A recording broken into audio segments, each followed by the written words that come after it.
Live from inside Cable Dome Arena, it's hockey night in KC as the Mavericks get set for Game 1 of the Mountain Division semifinals against the Tulsa Oilers.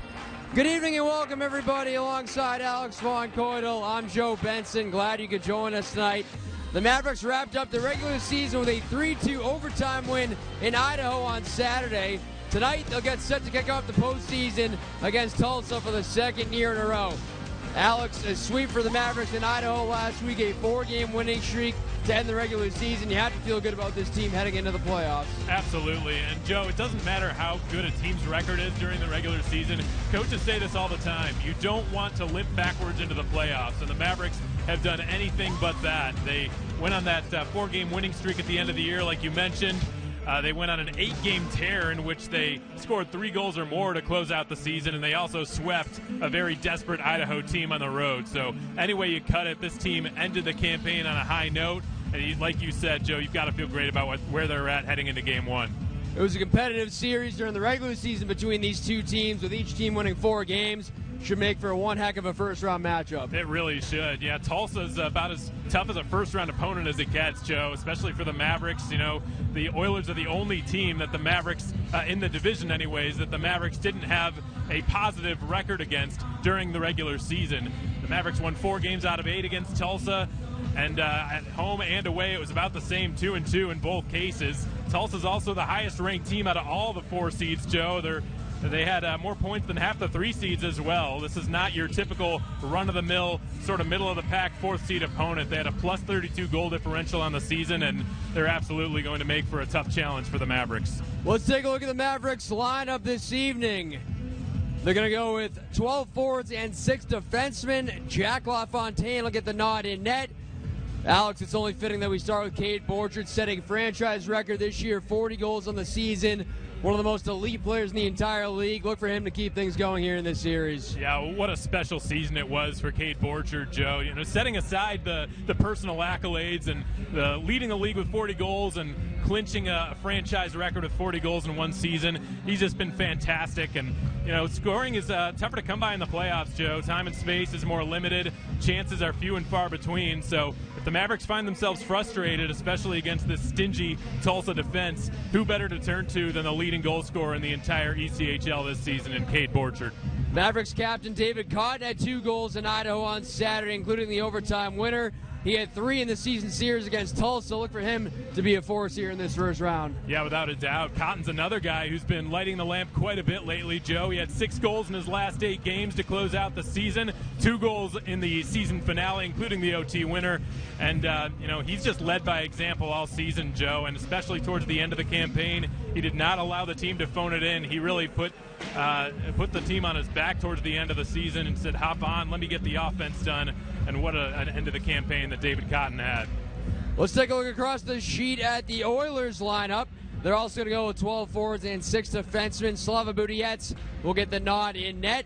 Alex will talk about Oilers forward Michael Farron. Led the team with 24 goals, 48 points during the regular season. Had 6 points in the season series against the Mavericks. They'll look to keep him at bay here in this series. Yeah, they sure will. Tulsa, Michael Farron's had a great season, Joe. He led the Oilers in scoring, and he's as dangerous passing the puck as he is shooting it, which is reflected in his point totals, an equal number of goals and assists this season.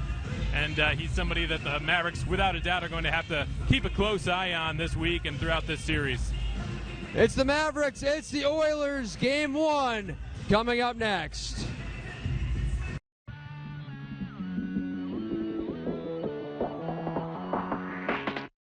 Racing to the finish line. Flash whips, got a win in mind. See me when I skirt off, ain't no 10 in mine. Friends keep saying slow down, should've seen the signs. Riding down the street road, where we going, I don't know. God, please protect me, I'm halfway home. Take the wheel right now, let go. Thinking about the ones to let go.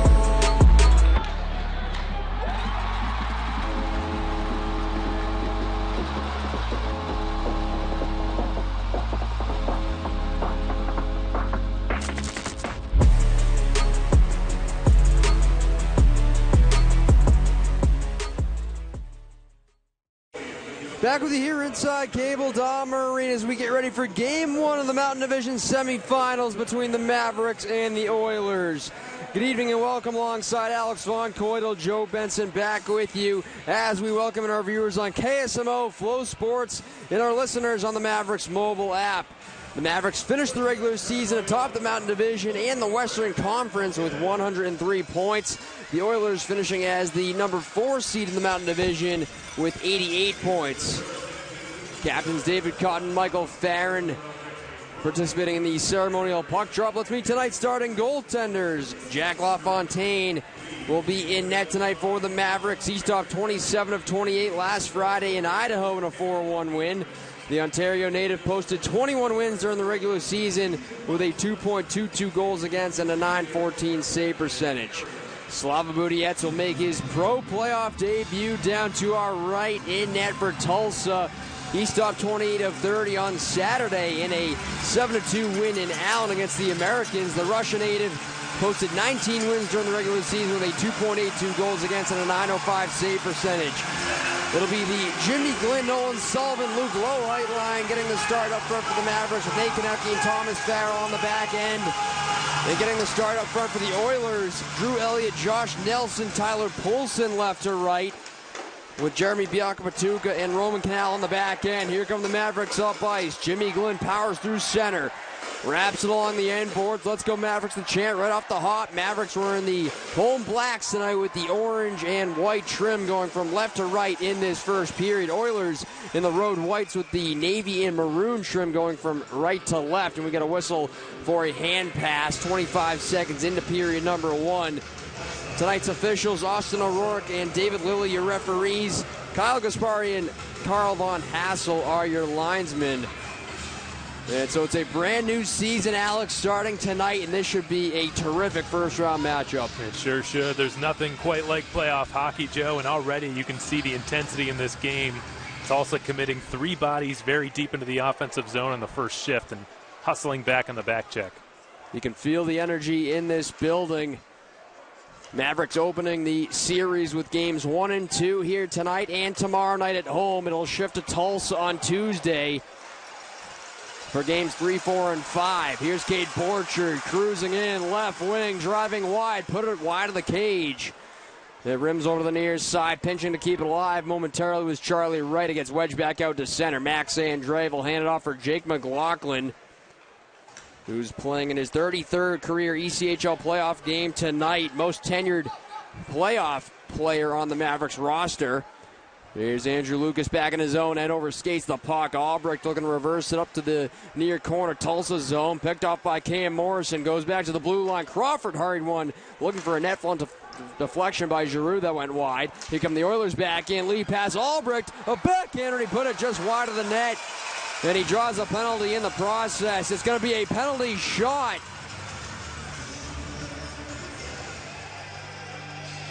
Austin Albrecht awarded a penalty shot just a minute and a half into the game.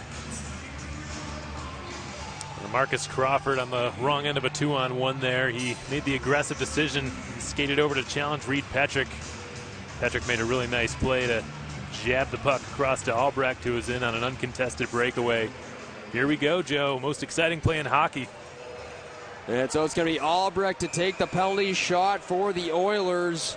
He had 2 goals on Saturday in Allen. He'll pick it up at center ice, go wide right. Walking down the slot and a save, LaFontaine. And the crowd erupts inside Cable Dahmer Arena. Enormous stop by Jack LaFontaine to set the tone early. He comes out extremely aggressively to cut down the angle on Austin Albrecht. Didn't really give him much daylight to work with at all, Joe. Albrecht, a pretty good goal scorer. You mentioned the 2 goals he had to close out the season. He also opened the scoring against the Mavericks. Second straight game, the Mavericks have faced a penalty shot. Saturday night in Idaho, it was Wade Murphy who was stoned by Noah West. And now Austin Albrecht stopped by Jack LaFontaine here early on in this one to start game number 1 offside here on the Mavericks. 18:21 to go in a scoreless first period. And the shot's 1-0 so far in favor of the Oilers, who As you probably recall, Alex, top shooting team in the league this year, averaging 37.11 shots on goal per game. The Mavericks, number 2, averaging 34.28 per game. I think it's safe to expect a high shot volume throughout this series, Joe. Both of these teams love to fire rubber at the net. Oilers reload in the neutral zone. Dougie Legrone skips it in on LaFontaine, hands it off for Crawford. He lifts it high back into the Tulsa zone. David Cotton racing after against Legrone. He decks Legrone into the end boards. David Cotton serves it behind the net. Nathan Dunkley, right side, threw it in front for Berezowski. It caroms the near corner. Back to the right point for Thomas Farrell. Across to Nate Konepke. Gets poked back out to center by the Oilers. Konepke's pass over for Farrell, right wing. Nudges it to center through the skates of Dunkley. And chopped back in by Berezowski, who's got goals in 3 straight, points in 4 straight coming into the game tonight. He was rested on Saturday in Idaho, along with Cade Borchard and Max Andreev. Here's a lead pass. Nelson in all alone. And a save, LaFontaine on Josh Nelson. And then catching a glove up high was Tyler Poulsen, knocking the bucket off his head. Nate Konepke rims it far side. Tremendous energy here early in this one. Nolan Sullivan over the line, right wing. Down to the far corner, down to the near corner. Poulsen pulls up, flings it up the near side for Josh Nelson. He had Jimmy Glynn breathing down his neck. Oilers looking to move it out. Sullivan spun down Poulsen, who's had a rough shift. Glynn out wide on the left wing for McLaughlin, overskates it. And now loose puck to Sullivan, a drive on and a save. Boudiettes. What action at both ends of the ice here. Jack LaFontaine having to make 2 enormous saves in the first couple of minutes, Joe. Both of the stops that he's had to make have been extremely high quality. One was a penalty shot, and the next a breakaway by Josh Nelson. He's clearly on his game in the early going, and then here's the eventual shot from the Mavericks. What an energetic start to this game. Sorry, Joe. Absolutely. Nolan Sullivan, who had a goal on Saturday. He's got points in his last 2 games. Playing out there once again on a line with Jimmy Glynn and Luke Lohheit. Of course, Glynn, his former teammate at UNO. Here's a shot from Andreev, blocked away. Oilers looking to muscle it out. They do up the far wing. And then McLaughlin collided with Butcher. Cruising back in, a shot. Save LaFontaine. Then Andreev barrels Solak Bakic into the Mavericks net, forcing off its pegs. And Michael Theron wants a couple words with Max Andreev. Here comes Mike McKee with some cross checks to the back of Andreev. And so things are hot early on in game 1. Andreev on the back check there, just trying to do anything he could to prevent a second chance. And LaFontaine made the initial stop, but the rebound sitting right on his doorstep. And McLaughlin was able to successfully seal off Alec Butcher, but of course that left the Mavericks on the wrong end of a 2-on-1 rush. And that was the collision. Andreev on the back check, knocking Solak Bakic into the left peg of the net. And so it's been a physical game so far. No penalties yet. We saw a couple feisty tilts between these teams during the regular season. The most was the most recent meeting between these teams. 59 combined penalty minutes on February 16th in Tulsa. And this face-off will be to the glove side of Jack LaFontaine. Max Andreev will lean in to take the draw. And so far the shots 4-1 for the Oilers. 3.5 gone in this first period. Jake McLaughlin took a hit from Farron. Able to roll it near corner for Borchard. Threads the needle for McLaughlin. Powers up the left wing through center over the Tulsa line. He scoops it behind the Tulsa goal. And now an outlet pass up the near side. No one home for the Oilers. And this will be icing with 16-12 to go in the first period. And so second year in a row for these teams facing off in the first round. It's the 3rd ever postseason meeting between these clubs.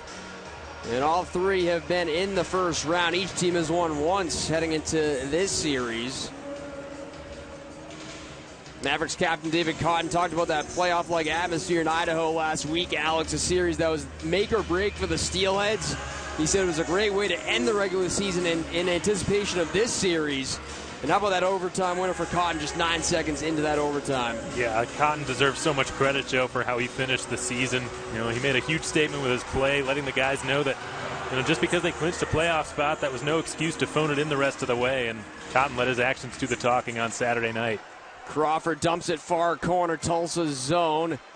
And the Oilers able to prevail out across center. Knuckle it wide of LaFontaine's net. Marcus Crawford deep in his own end. Just past the 4-minute mark elapsed time of the first period. Here's Damian Giroux. Powers over the left side. Now to Morrison. Try to put it on goal. That one got blocked away by Roman Canal, the former Wichita Thunder. And we're going to see a penalty here. Cam Morrison shaken up on the play.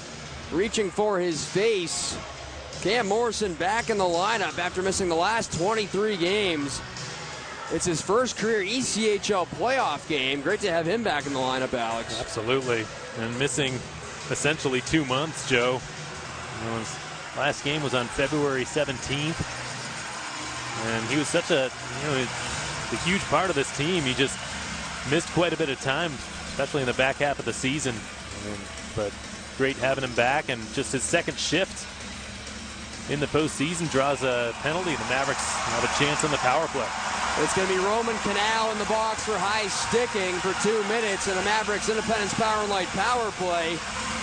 They were 2 for 7 in Idaho on Saturday. They have power play goals in 3 straight and 8 of their last 12 games. And a chance to jump on the board early here on the man advantage. Rink wide pass near side. That one gets broken up back out to center. Justin McPherson will regroup in his own end. He led the Mavericks with 5 points against Tulsa in the season series. Here's Max Andreev slowly through the Mavericks logo. In over the line left side, spins it down along the end boards. Sparred forward behind the net. David Cotton racing to it, jams it up the boards for Andreev. Straight away now for McPherson. Right side, Carew. Deals it down low for David Cotton. Turns behind the Tulsa goal. Scooped up by Mike McKee, and he'll launch it all the way down the ice.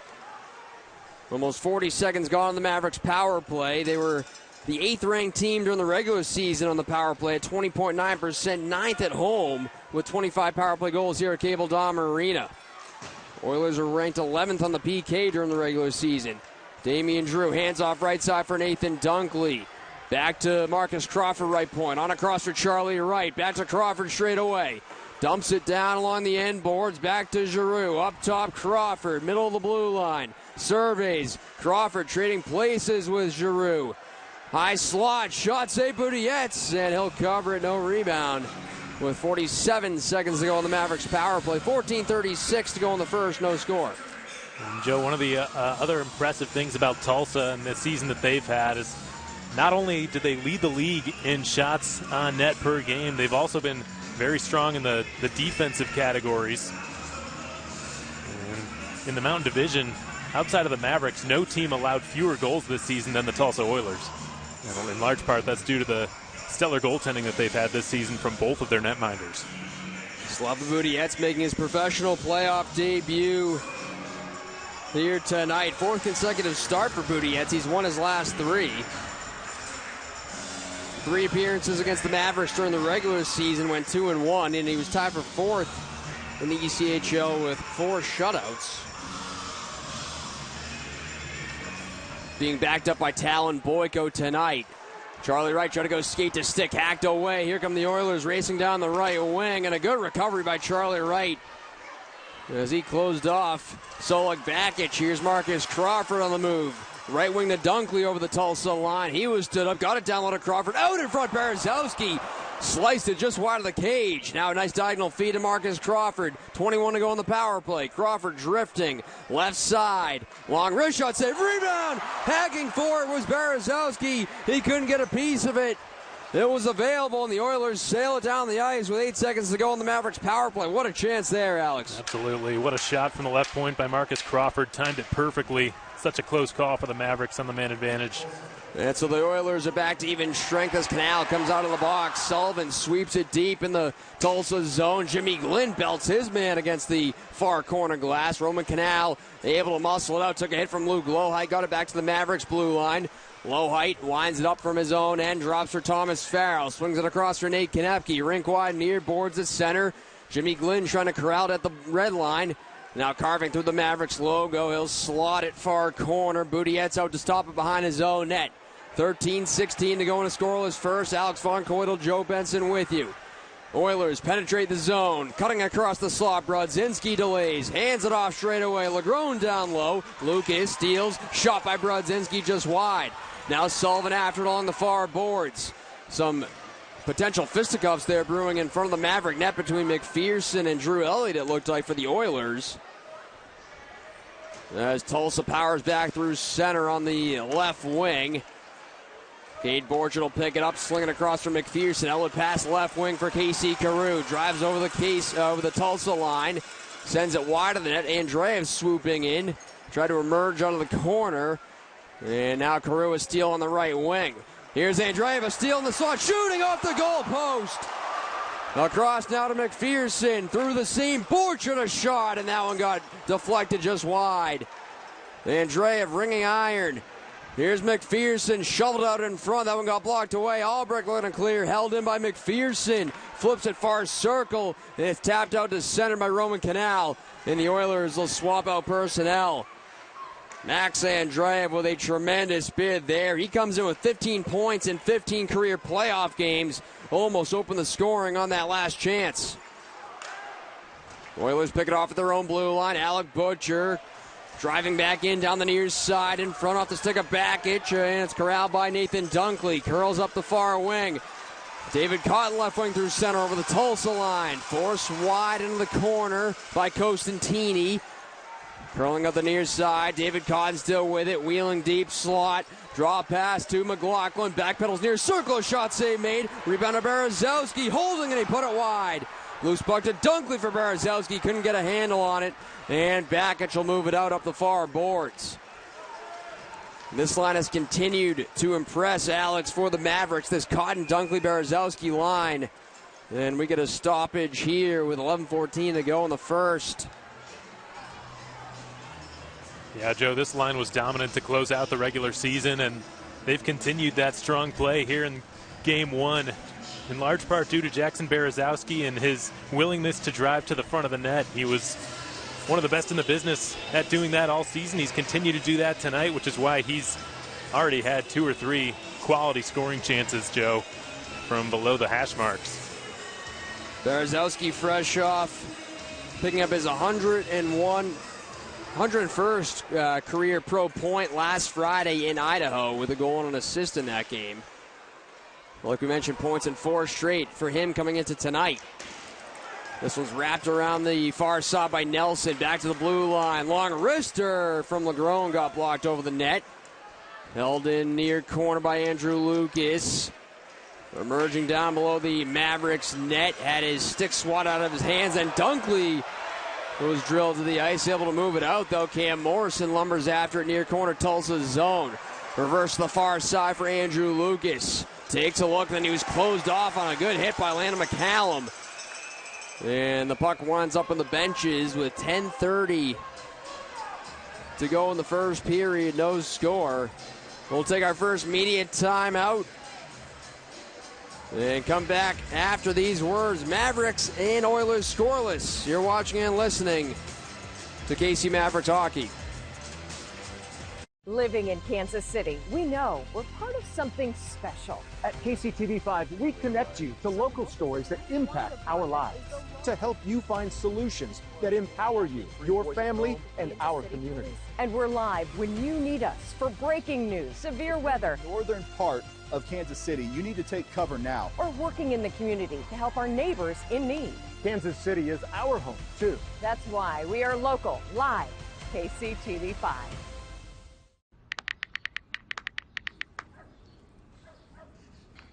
How do I get rid of it? Just drink a ton of water. My mama said tea with local honey works wonders on a sore throat. Got the ginger soup. The best remedy? Essential oils. Dude, don't worry about it. Always works. Health question? Get expert advice. Consult a nurse. It's free.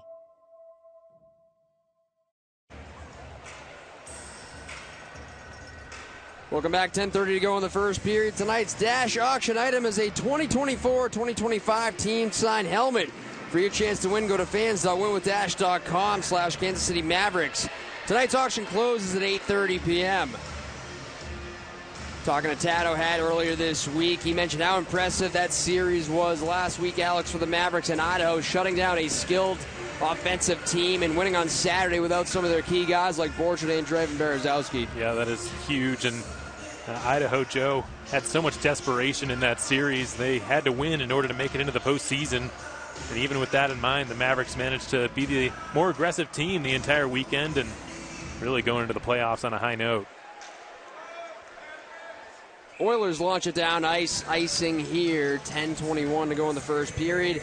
Mavs country, the Mavericks are back at home tomorrow night for Game 2 against Tulsa. There's only a few tickets left. Nothing better than playoff hockey, so make your way out to Cable Dome Arena and be a part of the electric atmosphere. Get your tickets now at kcmavericks.com/tickets or call 816-252-7825.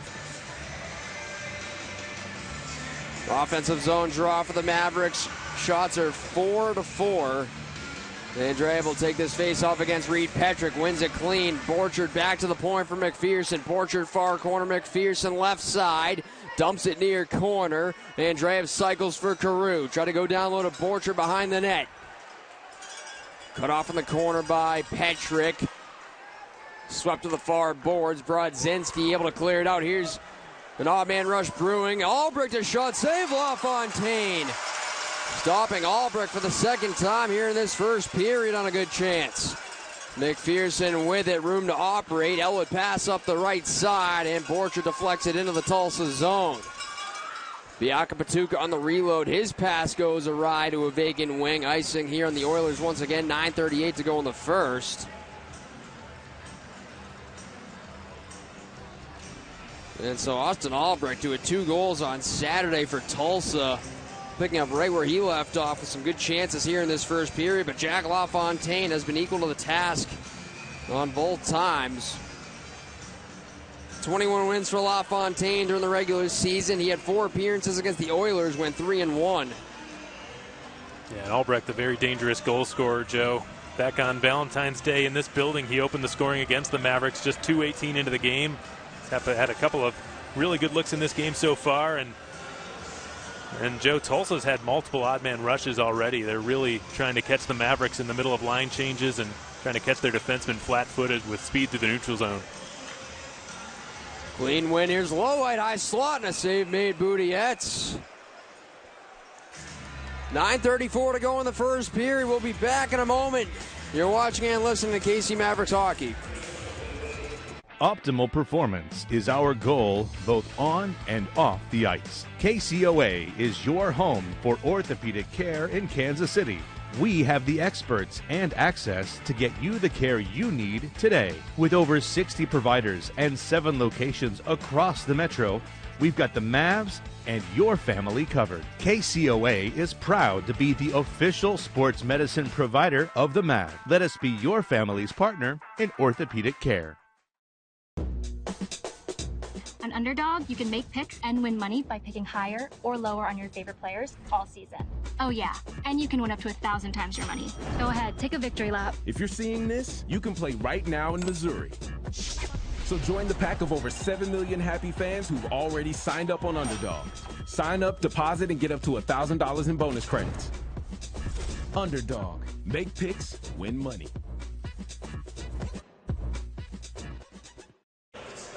Tonight's game is brought to you by Big O Tires, a proud sponsor of the KC Mavericks. Big O is your one-stop shop for tires, wheels, brakes, oil changes, and much more. Stop by any of their 13 locations, conveniently located across the KC Metro. Call your local shop today or visit BigOTires.com. Big O Tires, the team you trust.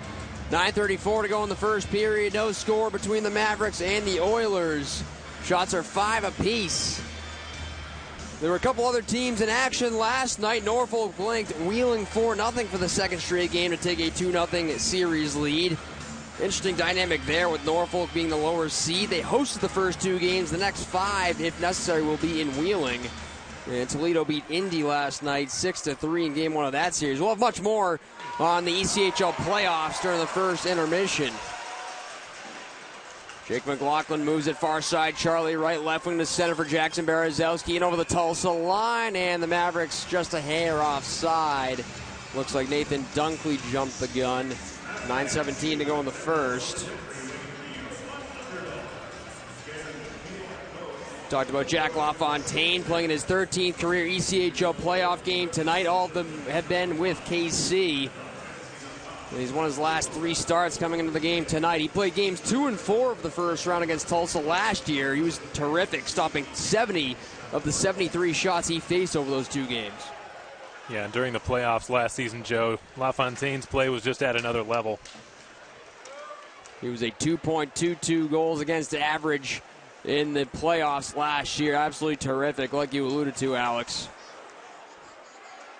Charlie Wright gets to it. He'll fling this one high in the air back to the Tulsa blue line, corralled by Mike McKee. Lead pass to Tyler Poulsen over the line left side. Save made LaFontaine.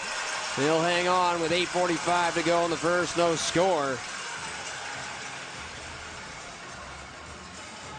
LaFontaine 7-3-1 in the playoffs last year with that 2.22 goals against average.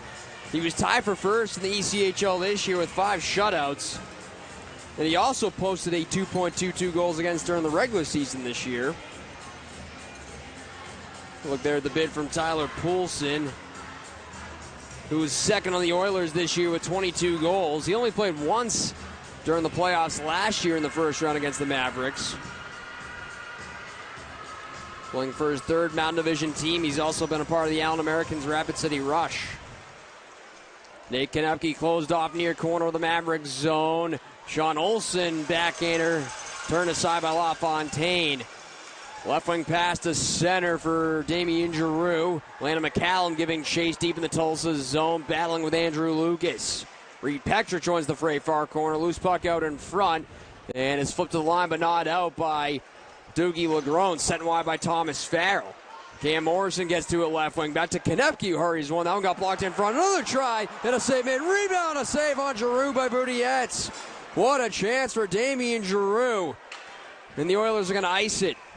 A chance for Giroux and McCallum there, Joe. And McCallum certainly earned every bit of that scoring chance. Not only did he hustle into the offensive zone to outrace the icing call, he also won possession of the puck in the far corner of the Tulsa zone before ultimately setting up shop in front of the net and finding that loose puck after it had been partially blocked by Lagrone. Giroux on the follow-up chance with a close call. Couldn't tell if that Giroux shot was partially blocked on that follow-up, but like you mentioned, Alex, 2 terrific bids there for the Mavericks. McCallum, who led all Mavericks rookies this year during the regular season, 39 points. Borchard backdoor for Andreev, nearly set him up point blank, and here come the Oilers across center left wing as it's steered wide of the cage by Keegan Iverson. Here's Cade Borchard turning his way through center. Over the line, out wide to Andreev, right wing. Back down to Borchard near corner. Bumps it up top for Crawford. Long shot save made. Rebound. Andreev a shot, and that one wouldn't go. Max Andreev with a shot from the middle of the slot, and somehow it stayed out. And the Mavericks cleared back to the neutral zone. Max Andreev with 2 golden bids here in this first period, and we remain scoreless. There's Marcus Crawford. Elwood pass right wing for Nolan Sullivan. He'll drill it behind the net. Far corner, Biaka Patuka gets to it. Coughed it up to Jimmy Glenn. Dumps it around the near corner. Charlie Wright leaned on by Canal. Low height mashed by Biaka Patuka. Looking to work his way free. Shoved down to the ice.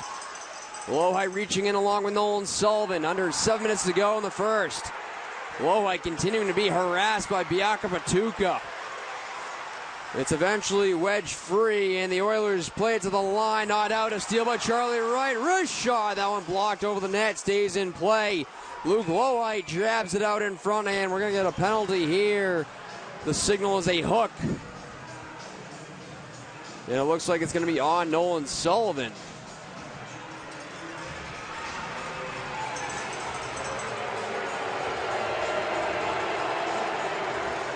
As the crowd voices its disapproval on the call, Sullivan will sit for the next 2 minutes. 6:32 to go in the first. We'll see if we can get a look at that replay, Alex.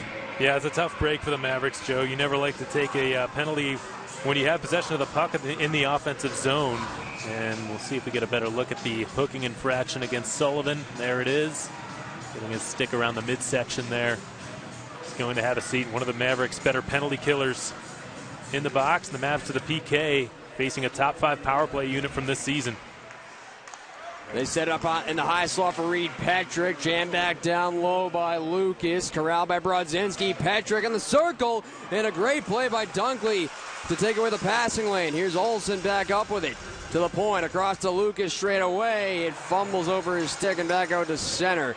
Biaka Patuka feathers it through for Easton Brodzinski, winding his way into the zone on the right wing. Led the Oilers with 8 power play goals during the regular season. Olsen back up top left point. That one got broken up by Luke Lohheit. Here's Andrew Lucas at his own line. He'll wind it in down the far boards. Near corner, golfed at by Farrell, and he'll clear it down the ice 200 feet. Minute 13 to go on the Mavericks. Great chiropractic penalty kill. 5:40 to go in the first. No score. The Mavericks have killed 22 of their last 24 and have killed 14 straight penalties here on home ice, their longest streak of the season. Like you mentioned, Alex, the Oilers were ranked 5th in the ECHL in the power play this year, 22.3%. They had 47 goals on the power play this year. And they attack in down the left side. Resetting at the point, Roman Canal looking over the traffic. Down low, Bakic crossed the seam. Batted out of midair by Berezowski. Down to the far corner. Berezowski into the middle. A drive by Butcher got blocked away. And then colliding into LaFontaine. And we got all kinds of tempers flaring here in front of the Mavericks net. LaFontaine lost his helmet on the play. There was a penalty upcoming. It looked like it was Tyler Poulsen who went barreling into LaFontaine. And you gotta like his teammates coming in, stepping in, protecting Jack LaFontaine. Yeah, and Joe, when you've got a goaltender who's playing at the level that LaFontaine has been for the first 15 minutes or so of this game, his teammates are not going to give their opponents any benefit of the doubt. They're going to step in and protect him. And Poulsen did not do everything he could to avoid making contact with LaFontaine.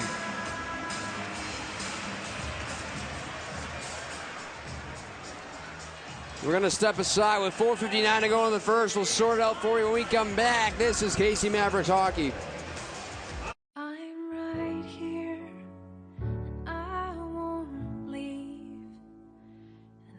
By your side as long as you need. I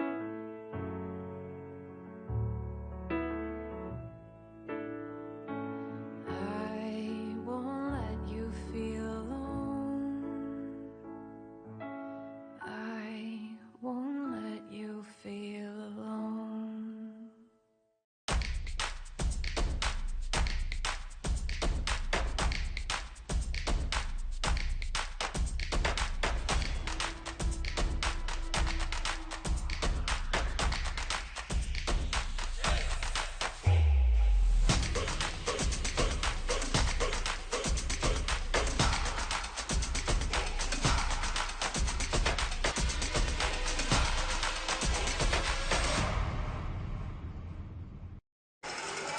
Welcome back. 4:59 to go in the first period. No score. It's been a exciting, entertaining, and fast-paced first period so far.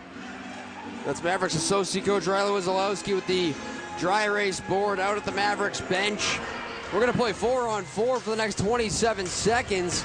And then the Mavericks will have an abbreviated power play with Tyler Poulsen in the box for the Oilers for goalie interference.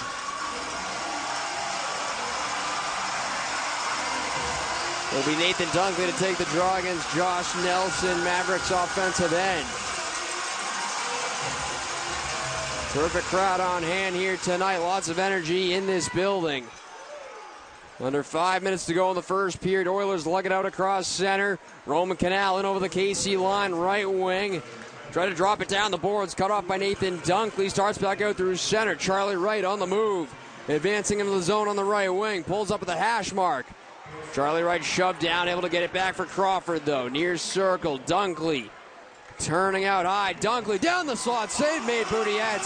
Here's Sullivan out of the box.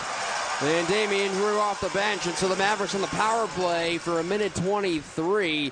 This power play brought to you by Independence Power and Light. 4:18 to go in the first period. Still looking for our first goal. Damian Drew takes it from Crawford. Driving through center over the Tulsa line, left side, and the Mavericks are forced offside with 1:11 to go on the power play. Shots 8-7 for the Mavericks thus far. In case you're just joining us, we saw a penalty shot awarded to the Oilers. Just 1:29 into the game. That was Austin Albrecht. He was denied by Jack LaFontaine. We've seen a plethora of good chances from both teams so far in this first period. Mavericks were a +31 in the first period during the regular season. The Oilers were a +9 goal differential.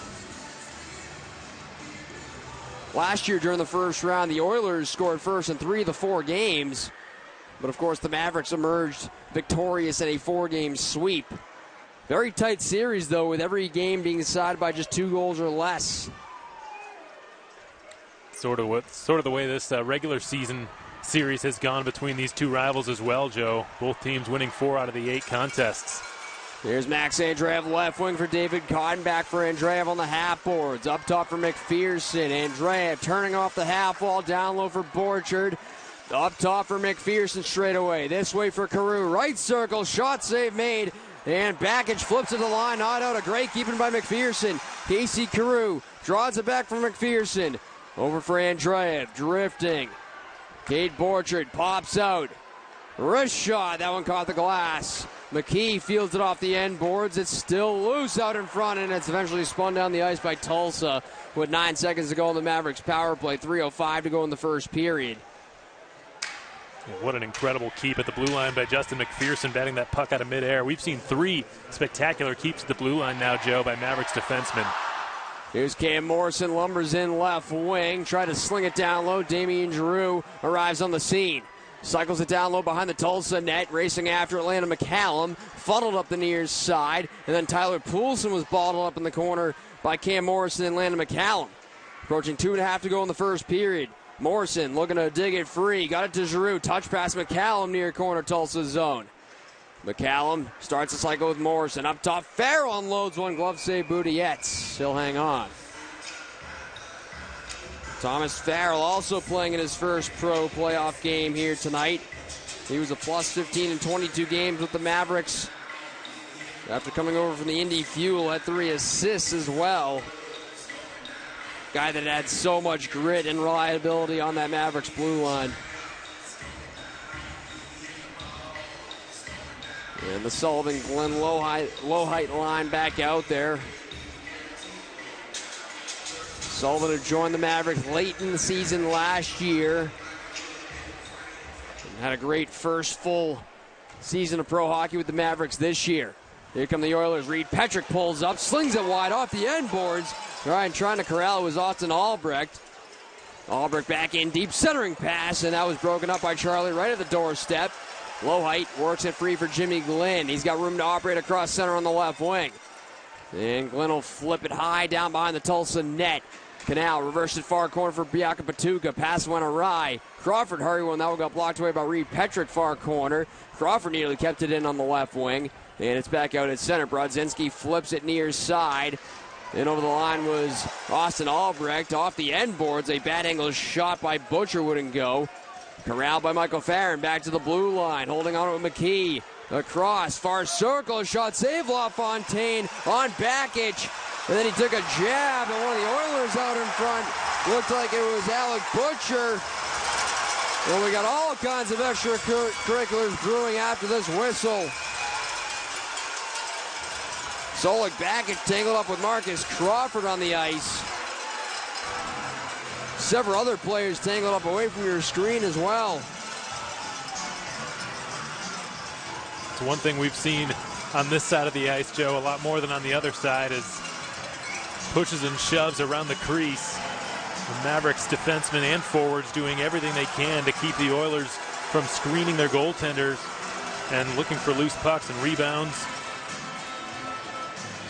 You had to expect the playoff level intensity brought forth from the Mavericks tonight, and that's been clear from the get-go that they have. Things picking up right where we left off after these teams met back in mid-February.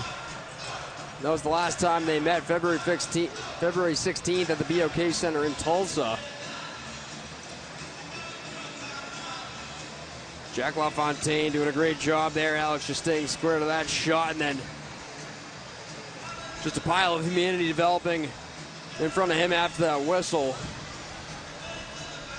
Solik Bakic and Marcus Crawford going at it there.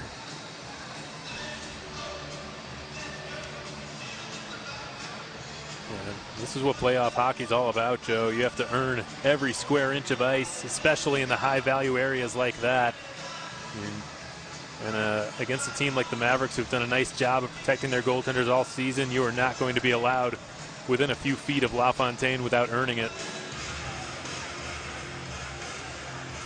Bakic was 4th on the Oilers this year with 68 penalty minutes. And so he and Crawford will take a seat in their respective penalty boxes. 90 seconds to go in the first period. No score. Shots are 10-8 for Kansas City. Faceoff will be blocker side of Jack LaFontaine. And we're going to play 4-on-4 for the second time here in this first period. And that'll carry over into period number 2. Andreev will lean in against Reed Petrick on the draw. Andreev a clean win to the near boards. Charlie Wright sweeps it behind the net for Jake McLaughlin.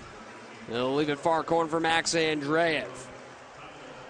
Andreev, who was second on the Mavericks this year, 32 assists. Leads Borchard left wing. Couldn't get the shot away. Loose puck to Borchard. And it's cleared down the ice by the Oilers. And this will be icing with 1:07 to go in the first period. A great chance there as Cade Borchard broke in down that far side and almost found it out in front. Yeah, and Joe, I think you have to understand the decision by the Oilers to just ice the puck there. That's probably preferable to allowing Cade Borchard to have a chance from that range on the rebound. Cade Borchard a week ago tonight setting the Mavericks' new single-season franchise record in goals with his 40th of the year. That came in Idaho last Friday. Under a minute to go in the first. Here come the Oilers into the zone. Left wing, Brodzinski double clutching, holding on to it. High slot, drops it off for Legron off the bench. Winds and fires, blocked away by Jake McLaughlin. Mavericks blocked 19 shots on Saturday in Idaho. Here's Reed Petrick trying to swerve past Berezowski, hands it off. Here's Brodzinski walking in, button hooks back towards the boards. Holding on to it, drops it off for Legron. Back at high, Brodzinski. Dashing to the inside, backhander wouldn't go, blocked by McLaughlin. David Cotton powers back out to center, able to sidestep the check from Legron. And Josh Nelson back in his own end with 15 to go in the first. Here's Doogie Legron. Out of his own end, had his pass broken up by Nathan Dunkley. Dunkley driving back in right side, put a shot on and a save made by Boudietz. Had Carew crashing towards the goal, and the horn's going to sound, and a good hit by Konecny at the final buzzer to end the first period. And so these teams will skate forward side for another 30 seconds to start period number 2. A highly entertaining opening 20 minutes here at Cable Dahmer. Despite no goals, it was a physical, fast-paced first period. Lots of chances from both teams. Some solid goaltending. And it should make for an absolute dandy here for the rest of this game here tonight in periods number 2 and 3. Shots were 11-8 for the Mavericks in that first period. The Mavericks, when tied after 1 this year during the regular season, were 16-6, 1-1. The Oilers were 15-6, 3-1 when tied after 1 period of play this year. We did see a penalty shot in that first period. Like we mentioned, Austin Albrecht for the Oilers. He was stolen by LaFontaine just 1:29 into the game. And we're going to send it down to Alex, who's standing by with Mavericks GM and head coach Tad O'Had here in just a moment. Incredible atmosphere here inside Cable Dome Arena for Game 1. Well, let's send it down to Alex now. Stuff. Congrats on making it back to the postseason. What's different about playoff season? Just everything's ramped up, intensity, physicality, excitement. Everyone's playing for that championship. It's exciting times. Sure is. Well, Coach, Charlie Wright's back from the AHL, Cam Morrison back from injury. What does it mean to have those two guys back as the Mavericks make their playoff push? Yeah, it's huge to get both those guys back. I'll tell you what, they've been missed. Mo's been doing an excellent job with his rehab. He's back, ready to go. He looks great out there. And then Charlie, he's done great up in Coachella Valley. Nice to have him back, have his speed. Both those guys are huge additions to the lineup. Awesome. Well, appreciate it, Coach, and good luck in the second. Thank you very much. All right, thank you very much, Alex. We'll take a quick break. On the other side, we're going to be joined by Haley Lewis from Underdog Fantasy, and we'll have more analysis and a look at the ECHL playoff bracket on the other side. It's the Mavericks, nothing. The Oilers, nothing after one. Keep it locked right here. This is KC Mavericks Hockey.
How do I get rid of it? Just drink a ton of water. My mama said tea with local honey works wonders on a sore throat. Got the ginger soup. The best remedy? Essential oils. Dude, don't worry about it. Always works. Health question? Get expert advice. Consult a nurse. It's free. Welcome back. We're now joined by Haley Lewis from Underdog Fantasy. Haley, thanks so much for coming by. Who'd you come out with tonight, and how are you enjoying the game? Hey, the game's going great so far. It's an electric atmosphere in Kansas City, so it's really fun to be at Cable Dome Arena. Underdog is so excited to partner with the Mavs as well. Like I said, an electric environment here, so it's a perfect partnership.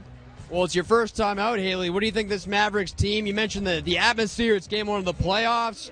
Just your thoughts overall on the culture that's being built here in Kansas City. It's a little feisty, I'll be honest with you. It's a little bit chippy out there. I'm used to more, a little more rules, but no reserve here. So it's been really fun to see the guys getting into it. A lot of passion. Well, we're happy to have you guys out. Let's talk about Underdog. You guys are a game night sponsor tonight. It's no secret that your brand is growing here rapidly in KC. What made the partnership with the Mavericks a good fit for you guys? Well, I think it's a great fit, obviously, because of how great the Mavs are doing. And it's also a very sports-hungry team, right? And Kansas City is the perfect place. It's community, all about the sports teams here. So Underdog was really happy to partner with them. And like you said, Underdog is growing. It's the fastest-growing fantasy sports app. And, all you have to do is pick higher or lower on your favorite players. Any type of stat. It's super, super user-friendly and easy to use. Are there any other special promotions or offers that Mavericks fans should know about? Oh, absolutely. I'm glad you asked. I think they're going to be putting up a QR code right now as a lower third. So that QR code will get you $10 off of an entry. So just make a $10 entry with that one. It's a freebie, so you got to go and get it. And also they're partnering the Mavs, right? So if you haven't signed up for Underdog just yet, you got to sign up with code MAVS. So that's capital MAVS. And that's going to get you up to $1,000 in bonus credit, plus an extra $50 in bonus credit if you use your first $5 entry. Haley, thanks so much for coming by. We appreciate all you guys do, and enjoy the rest of the game tonight. Well, thank you. Appreciate it. And, hey, go Mavs. Be right back after this. Savings! Discounts. Hands down, the best bargains. At Ollie's, we've got brand name merchandise at up to 70% off the fancy store prices every day. And pass the savings along to you. I never know what I'm going to find. It's like a one-stop shop. Food, pet supplies, housewares, books, toys. I get to keep more money in my pocket. Save up to 70% off the fancy stores every day. Ollie! Good stuff, cheap! At Hammond's Roofing, we believe in more than just completing projects. We're dedicated to serving you with honesty and excellence. Every handshake, every conversation is built on trust. We listen to your needs and deliver results that exceed expectations. With us, you're not just another project. You're part of our family. We deliver peace of mind through every step of the journey. Choose Hammond's Roofing today. What makes for a great vacation depends on who you ask. Are you looking to get away or bring everyone together? Do you want to get outside and play or see a play at the plate? Do you want to feed your soul or stuff your face? Fortunately, however you operate, I've got you covered. The name's Missouri, but you can call me Mo. And I have just one question. What's your MO?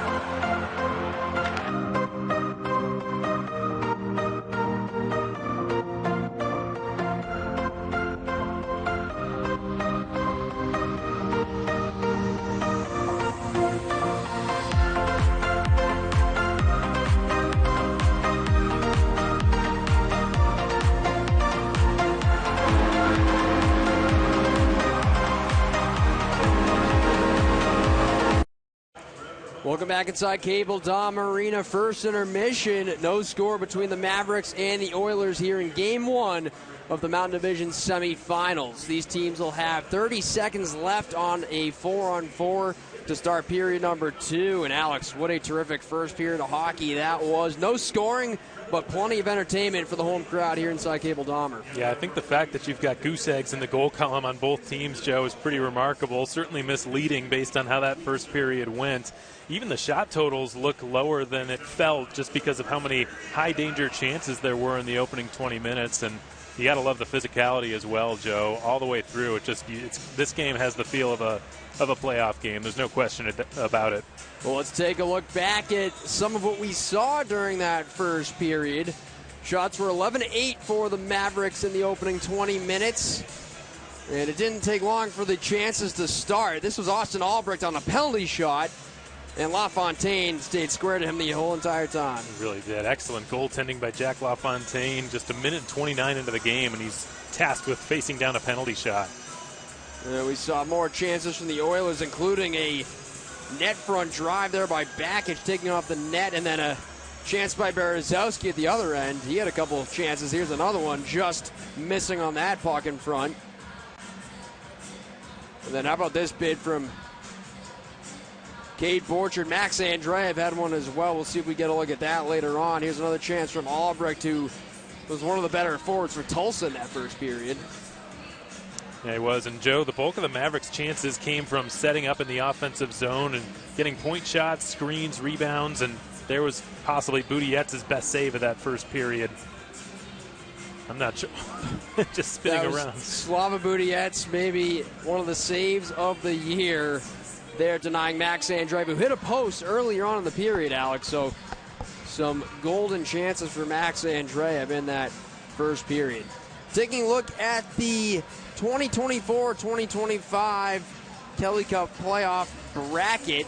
Only two series began prior to tonight. We mentioned it during that first period. The number 3 Norfolk Admirals have won back-to-back games against Wheeling and now lead that series 2-0. Toledo defeated Indy last night 6-3 in Game 1. We'll start in the North Division, Alex. Trois-Rivières, they won their first division title in team history this year during the regular season, taking on the 4th seed Reading Royals back in the playoffs for the 12th time in 14 seasons.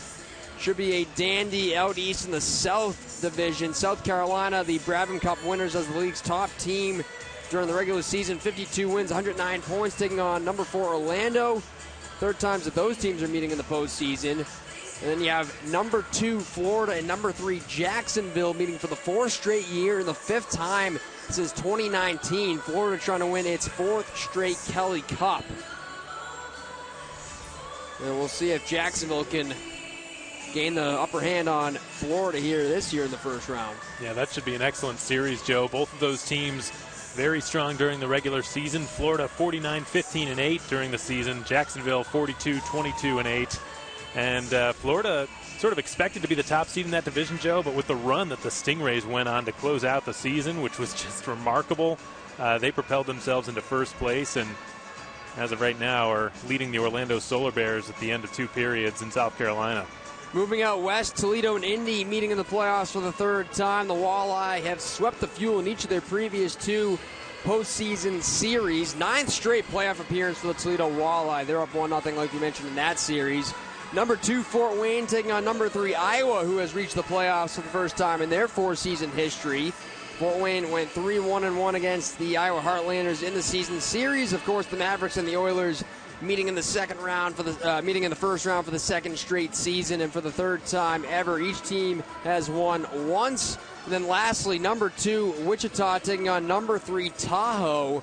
First time Wichita making the playoffs since 2021, and Tahoe making the playoffs in its inaugural season. Wichita went 5-1 against Tahoe in the season series, which included, Alex, that 3-game sweep last week to finish the regular season. That series won't start until tomorrow night. They'll play Game 2 on Easter Sunday. That's right, and what a wild finale to the regular season it was between those 2 rivals, Joe. Wichita ended up winning all 3 games out in Tahoe to give themselves home ice advantage against the Night Monsters in the first round, but that series was just crazy when you consider how many comebacks and there was a shootout and so many goals scored in the last seconds of periods. It was just a very back-and-forth series out in Tahoe to close the season.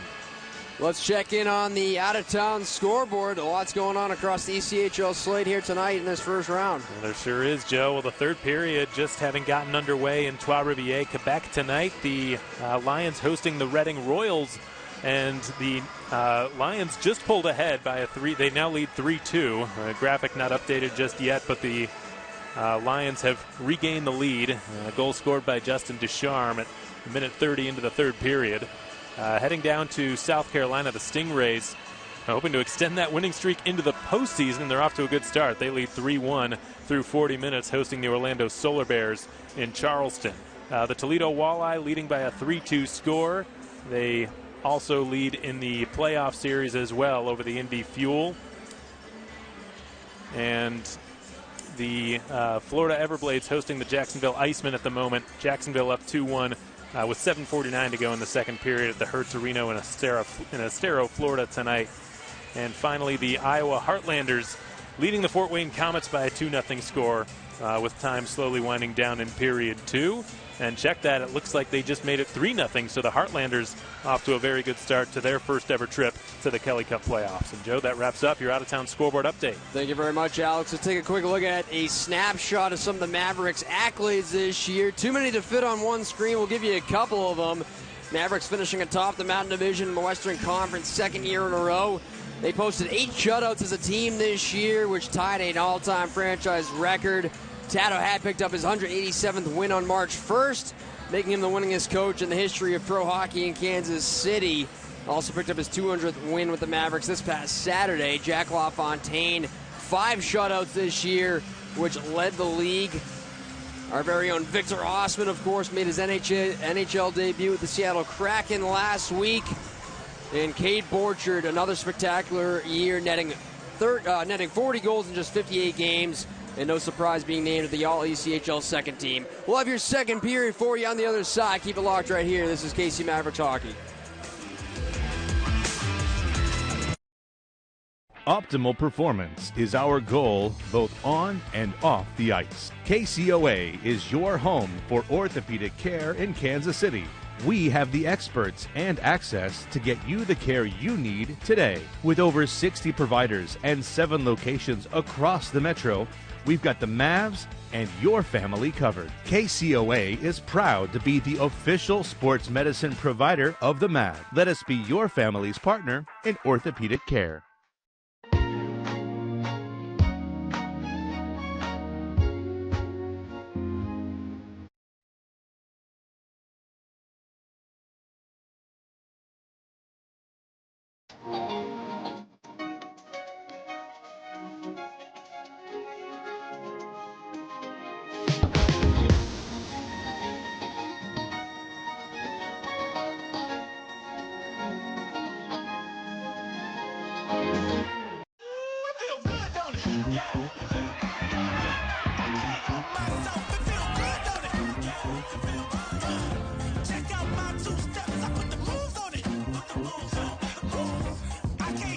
Community America Credit Union, where every member feels like a star.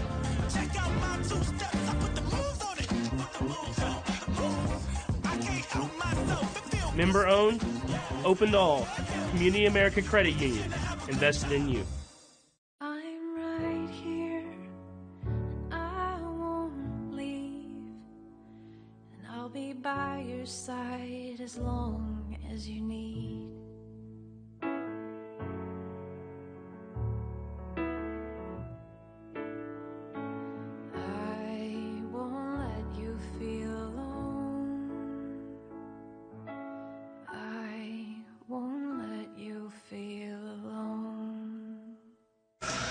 Welcome back as we get you set for period number 2. Fairway Meat Market is a proud sponsor of the KC Mavericks and offers the best meats in town, hands down. Head to a market near you to check out the selection of steaks, chicken, burgers, brats, barbecue, deli, and much more. Whether it's for the grill or the smoker, Fairway has you covered in every corner. Stop by any of their locations, conveniently located in the Northland, South KC, and Olathe, or visit fairwaymeatmarket.com. We'll play 4-on-4 for 30 seconds to start period number 2. No score after the first 20 minutes, but lots of action at both ends of the ice. Lots of physicality as well. Marcus Crawford and Solik Bakic currently in their respective penalty boxes, each for offsetting roughing minors.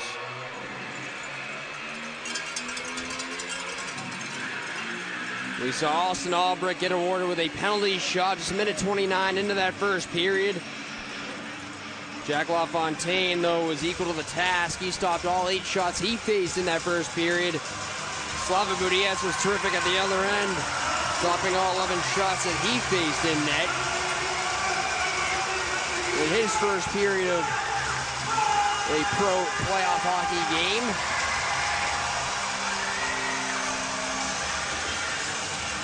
And so it'll be Nolan Sullivan to take the draw against Reed Petrick to start this second period. Out there with Jake McLaughlin, Charlie Wright, and Luke Lohite. The Oilers roll out Easton Brodzinski, Reed Petrick, Roman Canal, and Jeremy Biakapatuka. We're underway in the second period. Mavericks going from right to left here in the second stanza. Jake McLaughlin serves it in deep behind the Tulsa goal. Banked near corner for Biakapatuka. Threads the needle at the left wing for Brodzinski. Touch pass, Petrick and Olan. He was bumped to the ice by Lohite. Here's a drive from Biakapatuka to save made LaFontaine. 3 seconds to go in the 4-on-4. The Mavericks wasting no time to start period 2 and implementing the physicality yet again. Reed Petrick, what a pass. Flying in down his off wing and was checked by the other number 8, Lohite. Delivered that pass perfectly across to the right point. And again, Joe, Jack LaFontaine square to it. 9th save of the game for LaFontaine. He's won 14 of his last 18 starts. Cade Borchardt will get to it far side in front of the Tulsa bench. Stops up at the red line. And he'll guide it back for Marcus Crawford. Justin McPherson angles one up ahead to Casey Carew. Didn't connect. Icing here on Kansas City. 19:16 to go in the second period. Mavericks were a plus 26 goal differential during second periods this year. The Oilers a plus 15. which was their best period of hockey during the regular season. Mavericks with an 11-9 shot advantage over the Oilers thus far. They outshot Idaho 39-24 on Saturday. Oilers outshot the Americans 42-30 in their last game on Saturday of the regular season. Here's Tyler Poulsen driving out in front. A stuff attempt, save LaFontaine. Back to Poulsen, diagonal feed. Canal holding on to it. Back to Poulsen, left circle. Wheels one towards the net. Blocked away. Cade Borchard powers through center. He was bumped down on a good back check by Biaka Patuka. Borchard a steal. He's got Andrea, played it across the Carew. Near circle shot, he put it wide. Almost hit Borchard with the shot. And now just score! Nate Konecny!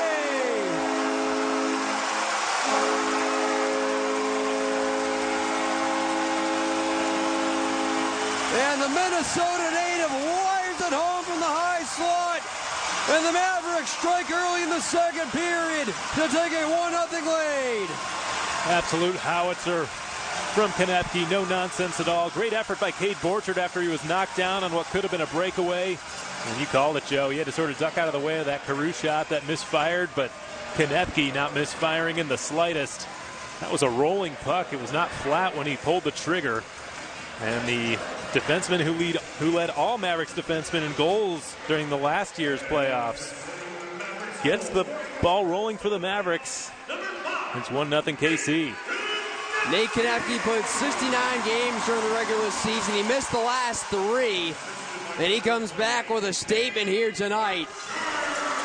Like you mentioned, Alex, 3 goals in the playoffs last year, leading all Mavericks defensemen. He had the game winner, actually, last year in Game 1 against Tulsa, and he starts the scoring here in Game 1 tonight. And he electrifies this home crowd. LaFontaine steers it high up the near glass, jabbed along by Bakic, and then Farrell corrals the far corner, slings it up ahead to Landon McCallum. Left it at center. Here's Damian Drew in on the right wing. A nice little move around Lucas, curls up the near side, avoids a check from Farron. Played across to Charlie Wright, backpedaling the shot, blocked down in front by Doogie Legrone. Flings it up the far side for Solik Bakic, through the middle for Andrew Lucas. Activates over the KC line. Punched away by the blocker LaFontaine, far corner. Swept deep behind the goal by Lucas. Jake McLaughlin up with it, relays up ahead to center for David Cotton. Swerves past the check of Iverson.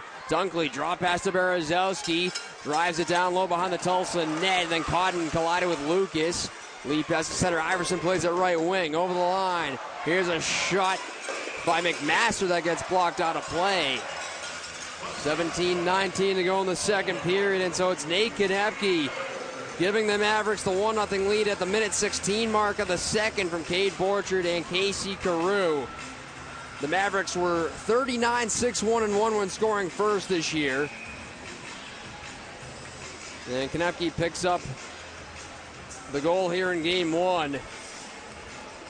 As Casey Carew picks up the secondary assist. He was tied for first on the Mavericks this year with 36 helpers. Both him and Marcus Crawford tied for first in that category. There's Charlie Wright. Outlet pass up the left wing. Dashing to the near corner, Luke Lowhite. Pushed up against the boards by Biaka Patuka. Loose puck in front, and Glenn put it just over the net. Shoveled back in behind the cage for Nolan Sullivan. Stapled to the boards by Canal. Joining the fray, Glenn. Sullivan escapes up the far side. Try to go to the blue line for Charlie Wright. Broken back out to center. And the Oilers will enter the zone. Here's Brodzinski, right circle. Petrick put it through the back door. And then tied up on the post there was Albrecht, it looked like. Loose puck out to the line for Canal. A shot save, LaFontaine. All kinds of traffic. He parries it to the corner. Here's Nolan Sullivan slowly through center. He'll dump it far corner, Tulsa zone, going after against Roman Canal. Sullivan jabbed it free for Casey Carew. Leaned on by Biaka Patuka. Borchard arrives on the scene. Rolled down low on the kick plate by Casey Carew. Borchard a steal. Able to tangle up Canal. Borchard walking free. A shot, put it just wide of the net. Borchard out of the far corner. Now to Carew out in front looking for Andreev. Carew back to the line for McPherson. Holding on to it left point. Out of Carew near half wall. Carew drifting out high. Across to McPherson right point. Through the seam. Crawford a shot. And he punched it wide. Baggage looking to move it out. He does, just barely, to Michael Farron on the left wing. And he'll flip it in on LaFontaine. Mavericks trying to catch the Oilers in the midst of a line change. Carew tried to touch pass to Andreev, and that one got tipped back to the KC line by Cosentini. Here's Tyler Poulsen, barrels into the near corner with Butcher. Poulsen pulls up, rocked to the boards by Andreev. Back to the line for Cosentini, right point. Swings it across, long wrist shot by McKee. Save LaFontaine, rebound loose near corner. Crawford couldn't play it. Here's a shot, and that one sent just wide by Drew Elliott. Try to beat LaFontaine glove side. And now loose puck to Cade Borchard. He'll accelerate across center on the right wing. Over the line, try to feather it through for Andreev. And the puck careens back into the Mavericks zone. 5 minutes gone here in the second period. Mavericks with a 1-0 lead. Here's McCallum, a stretch pass, drop pass for Giroux. Down low to McCallum. Score!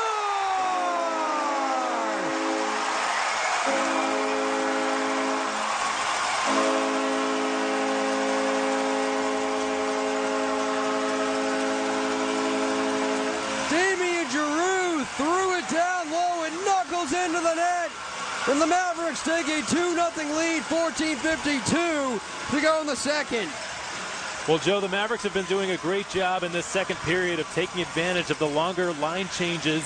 And that's some fantastic puck luck for Damian Giroux, who was trying to return the puck to McCallum, like you said.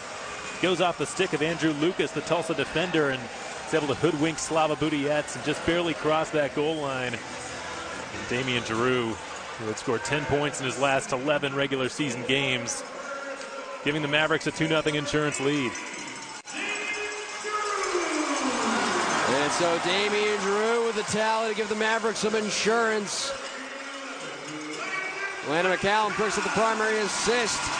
David Cotton tried to dance in, and we get a penalty here for a whistle here rather for an offside.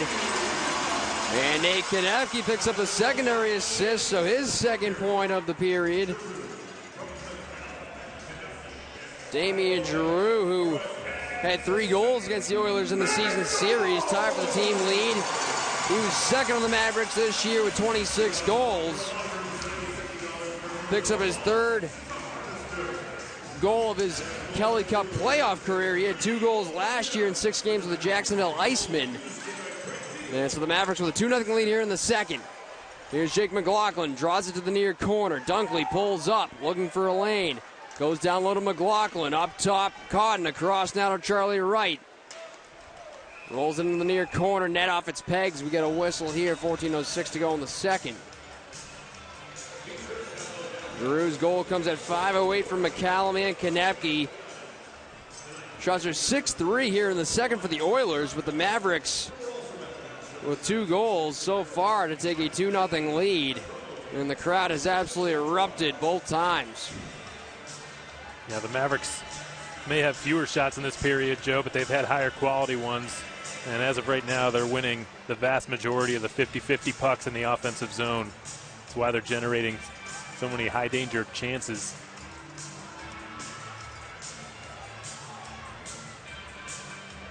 Shots 14 apiece. Offensive zone draw for the Mavericks. Stalemate. Glenn corrals it. Tried to go across to Charlie Wright. Got broken up by Drew Elliott. Foot race to it. Elliott gets it far circle. Spun it in front looking for Poulsen. Didn't connect. Here's Jake McLaughlin along the end boards. And he'll roll it up the near glass. Nolan Sullivan directs it back for Charlie Wright. 35 games with the Mavericks during the regular season for Charlie Wright. 4 goals, 17 points. 21 games with the Coachella Valley Firebirds. Centering pass, and Lohi jabbed it just wide. He took the net off its pegs.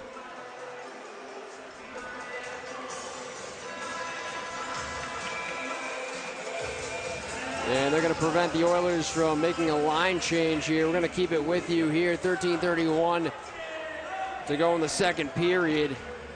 And that Jimmy Glenn, Luke Lohi, Nolan Sullivan line continuing to create energy, Alex, for this Mavericks team.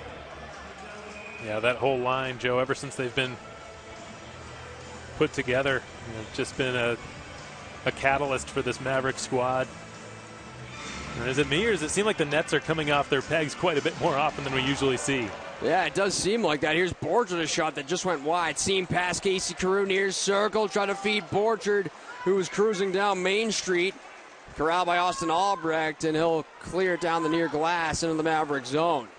Marcus Crawford hitting the corner, got it to Cade Borchard, swoops in front of his own net. McPherson outlet pass far side for Carew. Pitch it across left wing for Marcus Crawford in stride. Took a hit from Petrick as he was separated from the puck. Here's Mike McKee, steers it back behind his own net, swept up the near side by Cosentini, back out to center. Brodzinski connecting with McKee, down the slot. Brodzinski back to the far side. Petrick twirled one in front, got blocked away near circle, kept alive momentarily by Cosentini for the Oilers, and now it's back in the Tulsa zone. Easton Brodzinski on the reload, shadowed by Casey Carew. Brodzinski powers past a couple, through the logo, and over the line. Out wide to Petrick, tried to drop past to Bakic, and Borchard tried to cruise out from his own goal line. Let's go Mavericks, the chant. Damian Drew clears up the far boards, not out yet, gets it right back, and now he'll have some room to cruise across center. Delayed offside here on the Mavericks as they have to tag up. 12-12 to go in the second. Alex Von Coyle, Joe Benson with you. Terrific hockey game here tonight. Mavericks with a 2-0 lead over the Oilers here in Game 1 of the Mountain Division semifinals. This one gets lifted by Thomas Farrell into the Tulsa zone. Tumbles near boards. Back with it, Alec Butcher, broken up by McCallum. And Morrison will poke it back inside his own line for Nate Konepke, who opened the scoring for the Mavericks here in the second. Damian Drew with the other goal for the Mavericks. Full sail line change here for Kansas City. McMaster trying to crowd for the Oilers at center ice. Whipped in by Farron, who is the top scorer for the Oilers this year. 24 goals, 48 points during the regular season. Pass doesn't connect down ice. Icing here on Kansas City. 11:29 to go in the second. And I don't think it's a coincidence, Joe, why we're seeing the net come dislodged so often here in this game. It's a result of feisty net front play, which we've seen at a much higher rate than we typically do, really on both sides of the ice. It's been not just an exciting game in terms of the high-quality scoring chances, but also the pushing and shoving and the physicality. No shortage of physicality for certain here tonight. Here's David Cotton, left wing through center, plays it rink wide for Nathan Dunkley. Glides to a haul, touch pass McCallum, now to right down the slot. Forced wide by Olsen. Charlie Wright trying to corral it. It's in his skates, still with it, being hounded by Canal. Near corner, Dunkley looking over the traffic, serves it for Wright near hash mark. Wright looking, clears it around the far boards. Dump back down low, near corner by Berezowski. Trying to keep it in with Jake McLaughlin. Here come the Oilers. Could be a 2-on-1 if they hustle. And a good stick by Charlie Wright to poke it off the blade of Adam McMaster for the Oilers.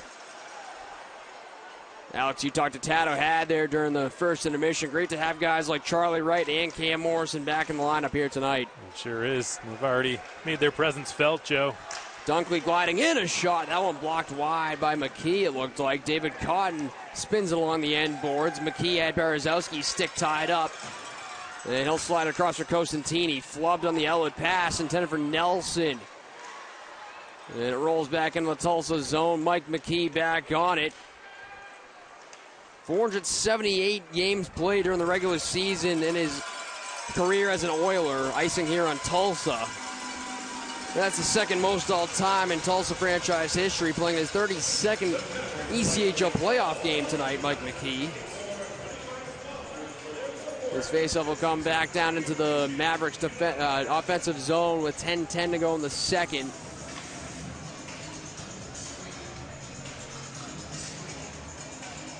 Faceoff will be blocker side of Slava Budiets. McPherson across to Marcus Crawford. Dumps it towards the net. Sticked away by Budiets. Lowhite gets to it. Bank pass to McPherson. Holding on to it. Plays it far corner. Nolan Sullivan being pestered by Mike McKee. Cycles in behind the Tulsa goal. Swept up the near side. Poulsen looking to corral. We're going to get a penalty here. Jimmy Glynn having some words with Mike McKee. Going to be our first penalty assessed of the second period. And it looks like both McKee and Glynn are going to be... Looks like just Glynn, beg your pardon, is going to be sent to the penalty box. We'll get sorted out for you when we come back. 9:49 to go in the second. Mavericks up 2-0. This is KC Mavericks Hockey.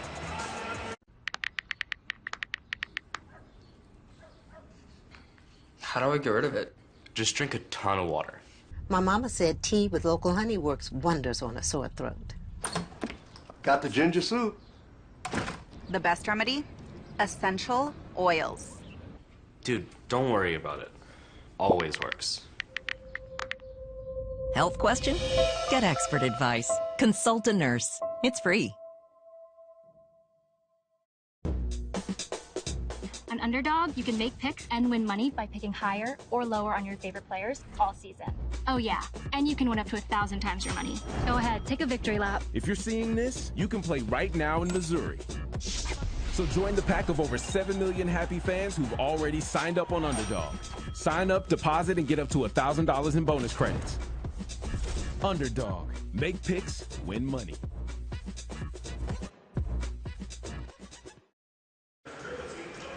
Welcome back. 9:49 to go in the second. Mavericks heading to the great chiropractic penalty kill. Mavs Country Game 2 is tomorrow night. We'll have a DJ on the concourse before the game. Find a way to be there and come watch the Mavericks battle the Oilers. Game 6 and 7, if necessary, will be April 28th and April 30th. For tickets, just visit kcmavericks.com/tickets or call 816-252-7825. Mavericks heading to the PK. Jimmy Glenn in the box for cross-checking. The Mavericks are 1 for 1 on the PK so far tonight. 9:49 to go in the second. Mavericks up by a pair.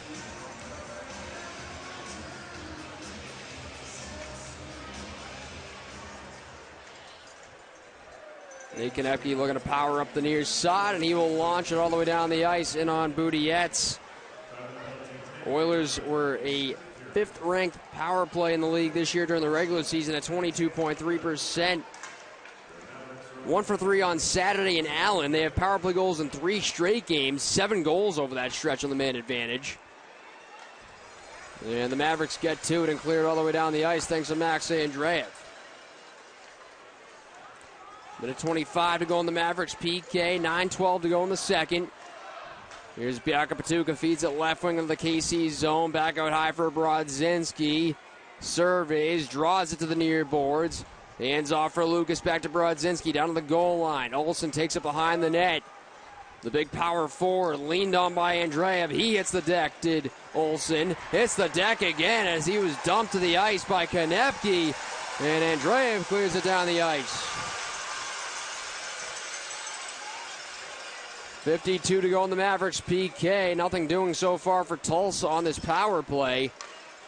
Here's Doogie Legrone, scampers through center, left wing over the KC line, draw pass for Lucas, cutting into the high slot, hands it off near boards for Poulsen, backs it up for Lucas, right point, drifting straight away, far side Legrone, down to the goal line, back for Legrone, straight away Lucas, long wrist shot, blocked, Poulsen back to it near half wall, 22 to go in the Mavericks PK, not giving Tulsa any kind of shooting lanes. Eventually comes free for McPherson near corner. Pressured by Backage, who digs it free for Tulsa. And then he's rammed by McLaughlin. Play back to the line for Andrew Lucas. Resetting up top. The cross for Legrone. Back for Lucas. Dying seconds of the power play. Legrone from a tough angle. Save LaFontaine. Here's Glenn out of the box. Lead pass got deflected on Boudietz. He'll hurry it to the corner. Poulsen. Pestered by Jimmy Glenn. Loose puck up the slot for Charlie, right on his backhand, far circle, out in front, nearly setting up Nolan Sullivan. Glenn back to the blue line, punch back in deep, and that one got tipped out of play by Lucas. We're going to step aside, 7:26 to go in the second. Mavericks 2, Oilers nothing. Keep it locked right here. This is KC Mavericks Hockey. At Cable Dummer Kia, we have the best staff in Kansas City here to help you. Now is the time to get your new tires from Cable Dahmer with our buy 3, get the 4th for $1 special. Go to CableDahmerKia.com and schedule your service appointment today. And take advantage of our free pickup and delivery service through Cable Dahmer Connect. Plus, Cable Dahmer Kia has doubled the size of its service bays to serve you better. We service all makes and models, so come see us today at Cable Dahmer Kia off Colburn Road and Lee's Summit. If you want the best quality service, think Cable Dahmer. Shields.com has everything. Except the Ferris wheel. Okay, it can't be done. Shields.com still offers everything else the store does. Yeah, like selection. Premium brands. More colors, sizes, and styles. Easy in-store pickup. Or fast, reliable shipping, vroom, right to your door. Plus the Shields guarantee. Shields.com has everything. Shields.com really does have everything. Except the Ferris wheel. Shields.com. Everything but the Ferris wheel. Tonight's game is brought to you by Culver's, a proud sponsor of the KC Mavericks. Whether it's a famous Butterburger, their signature cheese curds, or a scoop of fresh frozen custard, you will always leave happy. Stop by any of their 15 locations in the KC Metro or visit Culver's.com. Culver's, welcome to delicious. 7:26 to go in the second period. Mavericks up 2-0. Offensive zone face-off coming up, blocker side of Slava Budiets. Shots are 16-14 for the Mavericks in the game. It's been a pretty low-shooting second period, 6-5 in favor of the Oilers. Well, the Mavericks were taking away all the shooting lanes, Joe, on that penalty kill. Fantastic job, all shorthanded. Yeah, they sure did. Here's a rolling puck. And covered by Budiets, as digging for it was Luke Lohheit. The Oilers had all kinds of offensive zone time on that man advantage. Just one time did they have to chase the puck down in their own zone, but it's all really for naught if you can't get any high danger chances, and they really didn't throughout that entire 2-minute power play that they had. Jackson Berezowski in particular, Joe, just did an incredible job taking away those shooting lanes and blocking shots. That's now 16 straight penalty kills on home ice for the Mavericks.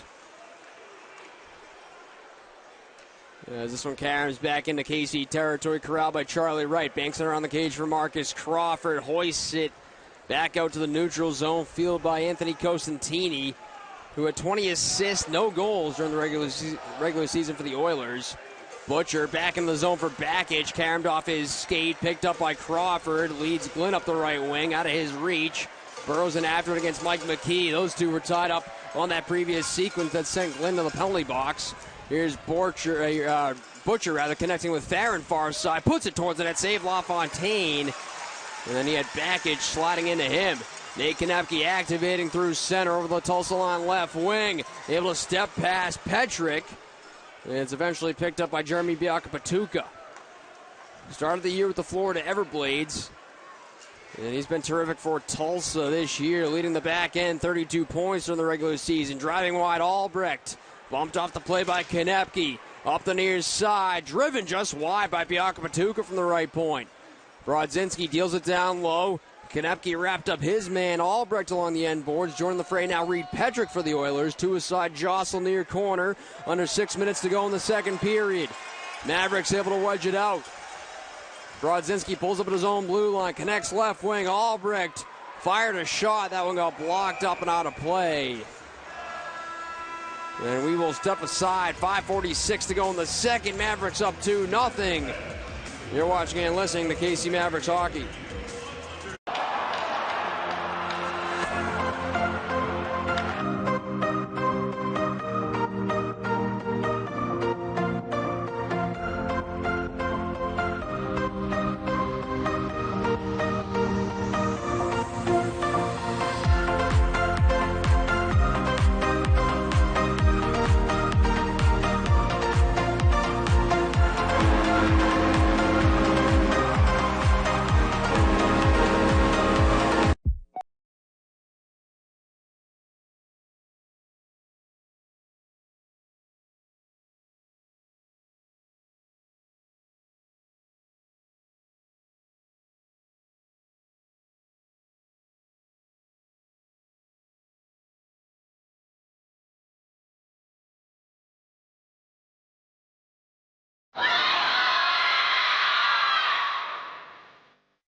Welcome back. 5:46 to go in the second period.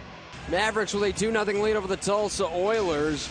Last year in Game 1, it was the Oilers who led 2-0 about halfway through the second period, and the Mavericks ended up rallying with 4 unanswered goals en route to a 4-2 win. Nate Konepke had the game winner in that game. He opened the scoring tonight in this second period for the Mavericks. Both him and Damian Giroux with the goal scorers. In case with the goals, in case you're just joining us. Konepke at 116 from Borchard and Carew. Drew at 5:08 from McCallum and Konepke. Oilers pick it off in the offensive zone. A shot block to the far corner. Charlie Wright defending. Josh Nelson lost it to Charlie Wright. And then he pulls up and fends off Nelson. Charlie Wright twisting and turning, able to find an escape valve up the far wing. Landon McCallum now accelerates to the Tulsa line right side. Flips it in on Boutiette. Steers it to the corner.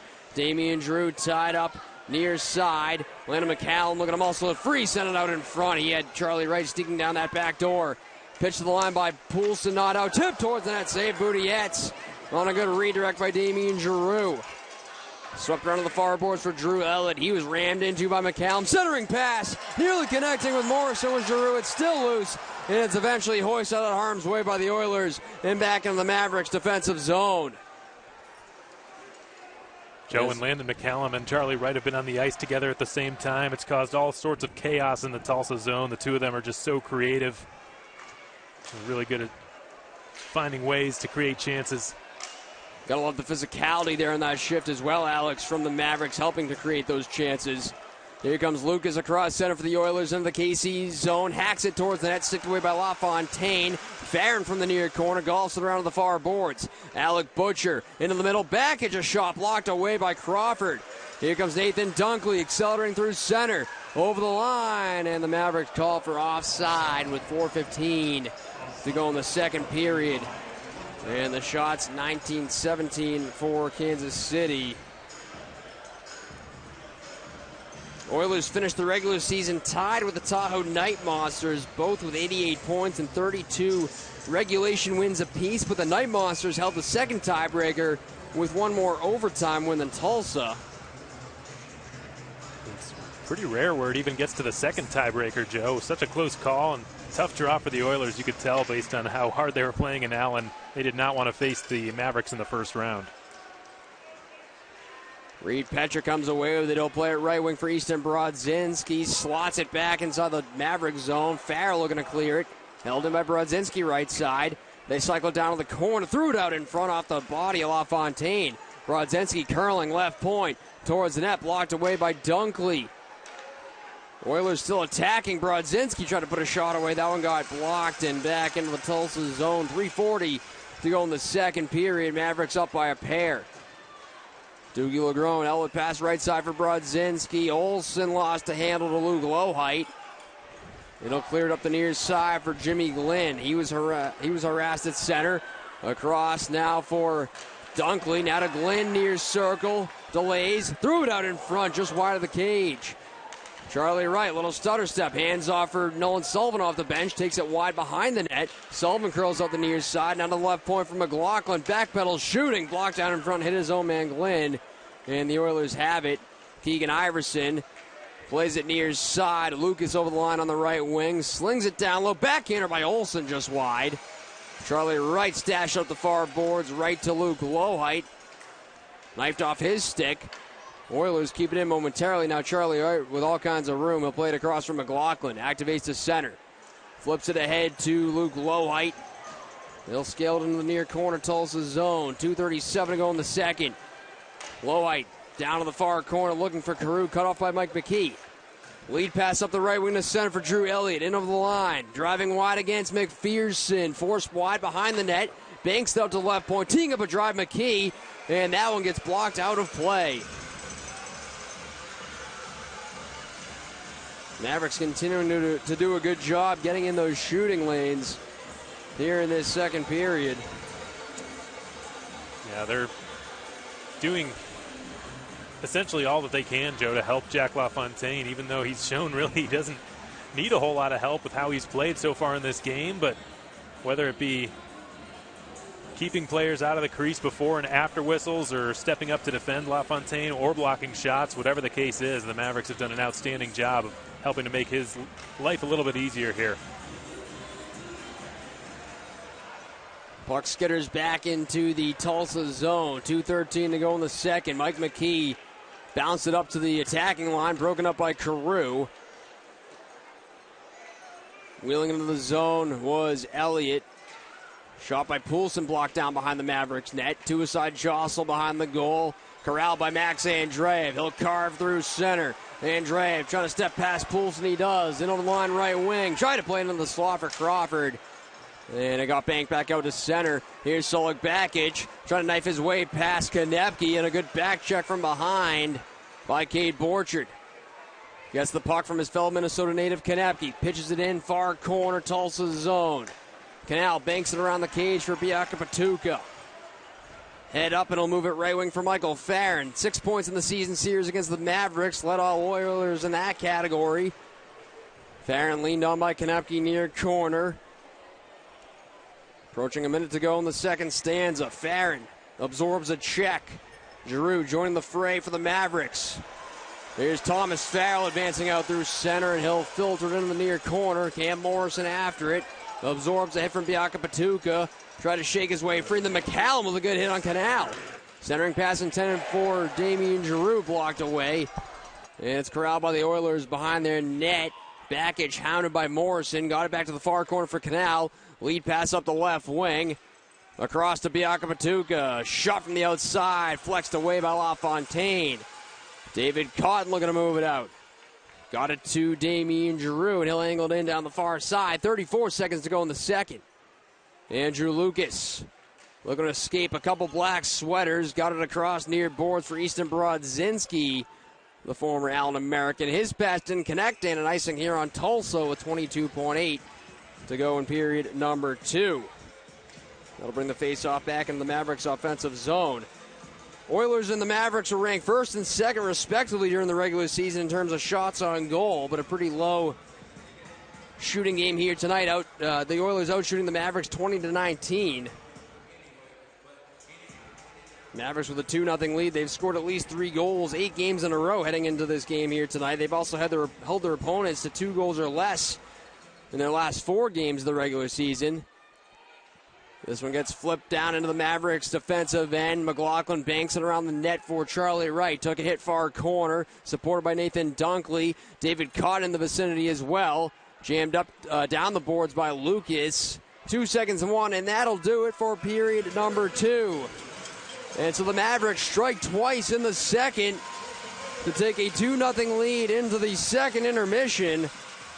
The Mavericks were 36-1-2 when leading after 2 periods of play this year. The Oilers were 5-16-2 when trailing after 2.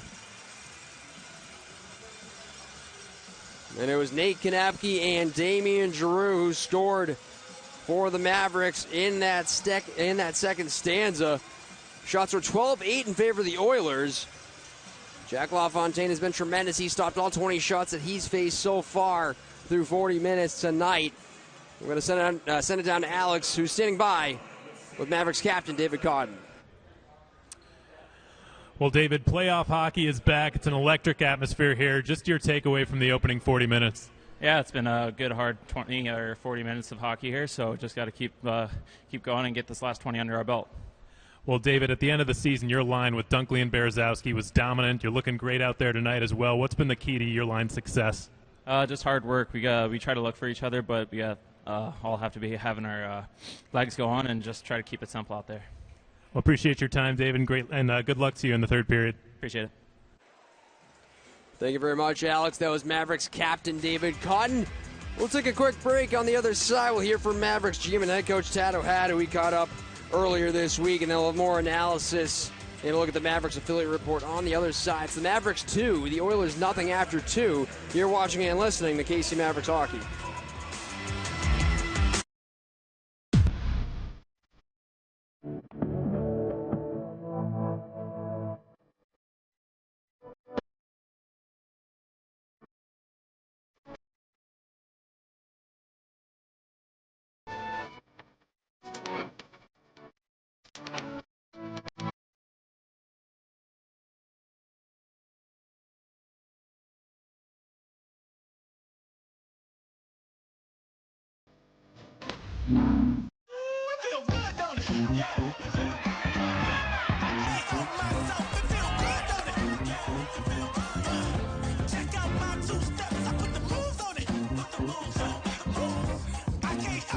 Community America Credit Union, where every member feels like a star.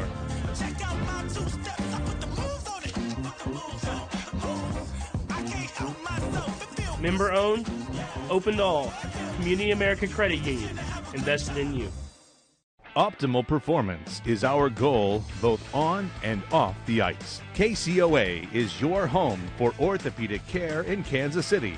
We have the experts and access to get you the care you need today. With over 60 providers and 7 locations across the metro, we've got the Mavs and your family covered. KCOA is proud to be the official sports medicine provider of the Mavs. Let us be your family's partner in orthopedic care.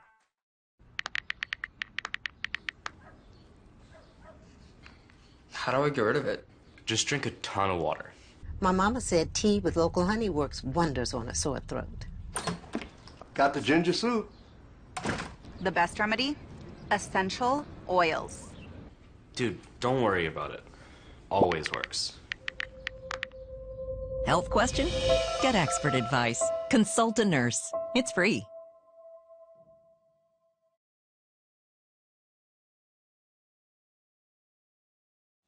All right, Coach, overtime win to end the regular season on Saturday. Let's start with David Cotton there. A set play right off the opening faceoff in overtime, and he seals the deal for his second of the game. Yeah, that's our captain. You know, he's been playing outstanding hockey. He's a leader on and off the ice. I'll tell you what, first of all, great face-off win.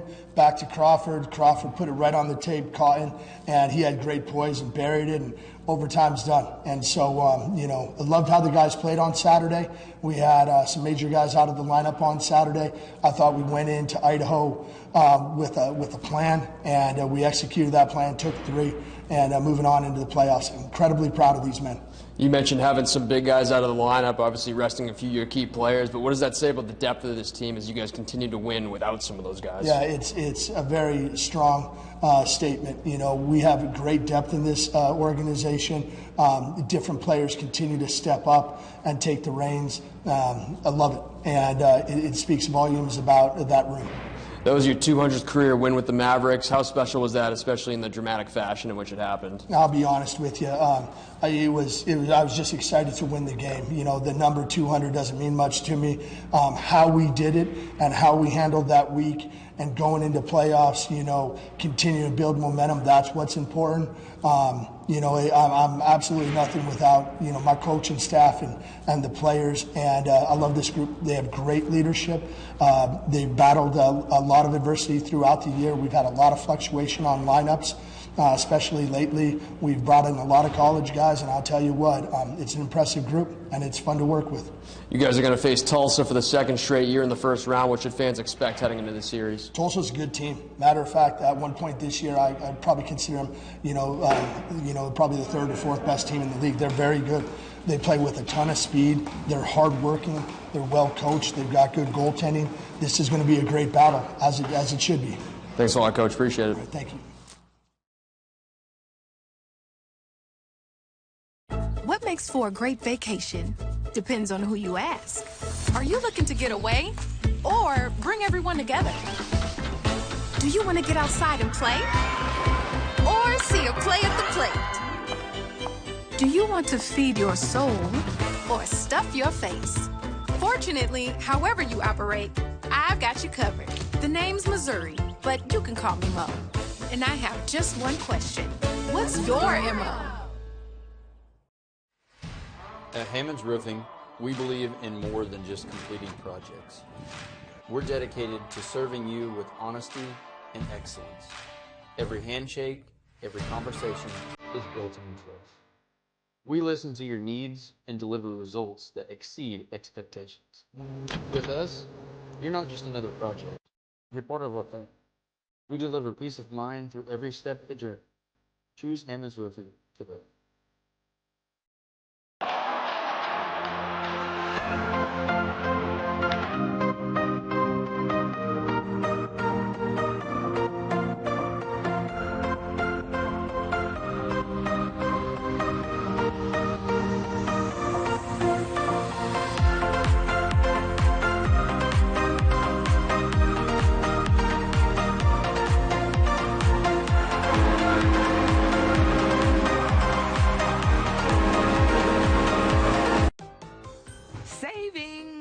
discounts. Hands down, the best bargains. At Ollie's, we've got brand name merchandise at up to 70% off the fancy store prices every day. And pass the savings along to you. I never know what I'm gonna find. It's like a one-stop shop. Food, pet supplies, Housewares, books, toys. I get to keep more money in my pocket. Save up to 70% off the fancy stores every day. Ollie! Good stuff, cheap!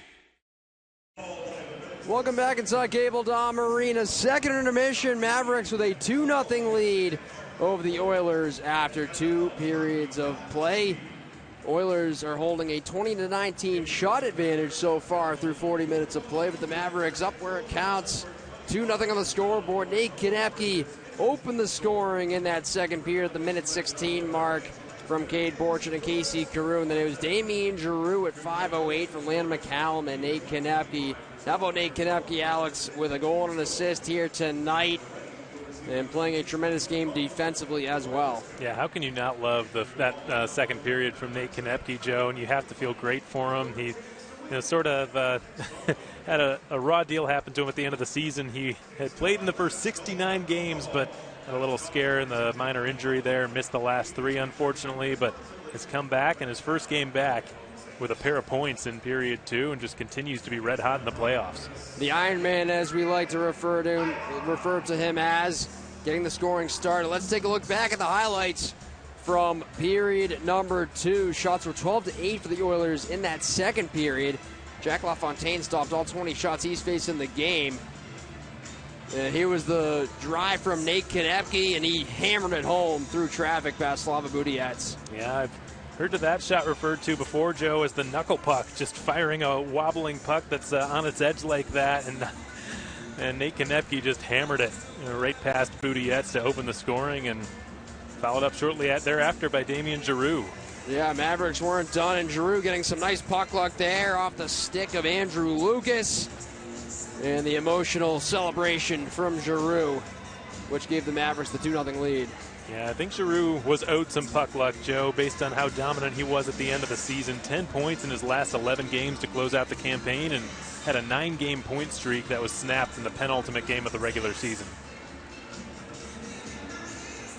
And taking a look at the Mavericks affiliate Seattle Players Spotlight, Jared McCann led the Kraken, 61 points during the regular season, 22 goals, 39 assists. He came 9 points shy of tying a career high in points this year. He was also second on the team as a +8 on the year. One of 4 players on Seattle to play all 82 games during the regular season. First time in McCann's career doing so. It was his 4th year with the Kraken. The Stratford, Ontario native is 28 years of age and is under contract with Seattle for 2 more seasons.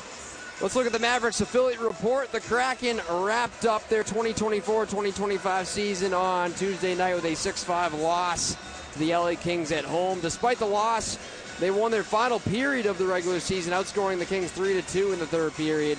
Ty Cartier, Brandon Montour, Jaden Schwartz, Matty Beniers, and Ellie Tolvanen all scored in the game for Seattle. The Kraken finished the season with a record of 35-41-6 with 76 points, going 5-5 in their final 10 games.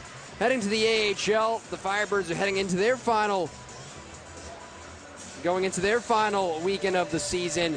They split their 2 games last weekend, beating the Bakersfield Condors 4-2 on Saturday and falling to the San Diego Gulls 4-3 in overtime on Sunday. Coachella Valley was up 3-2 on Sunday, but the Gulls tied the game with 8 seconds left in the third period and would go on to win in overtime. Charlie Wright had an assist in that game.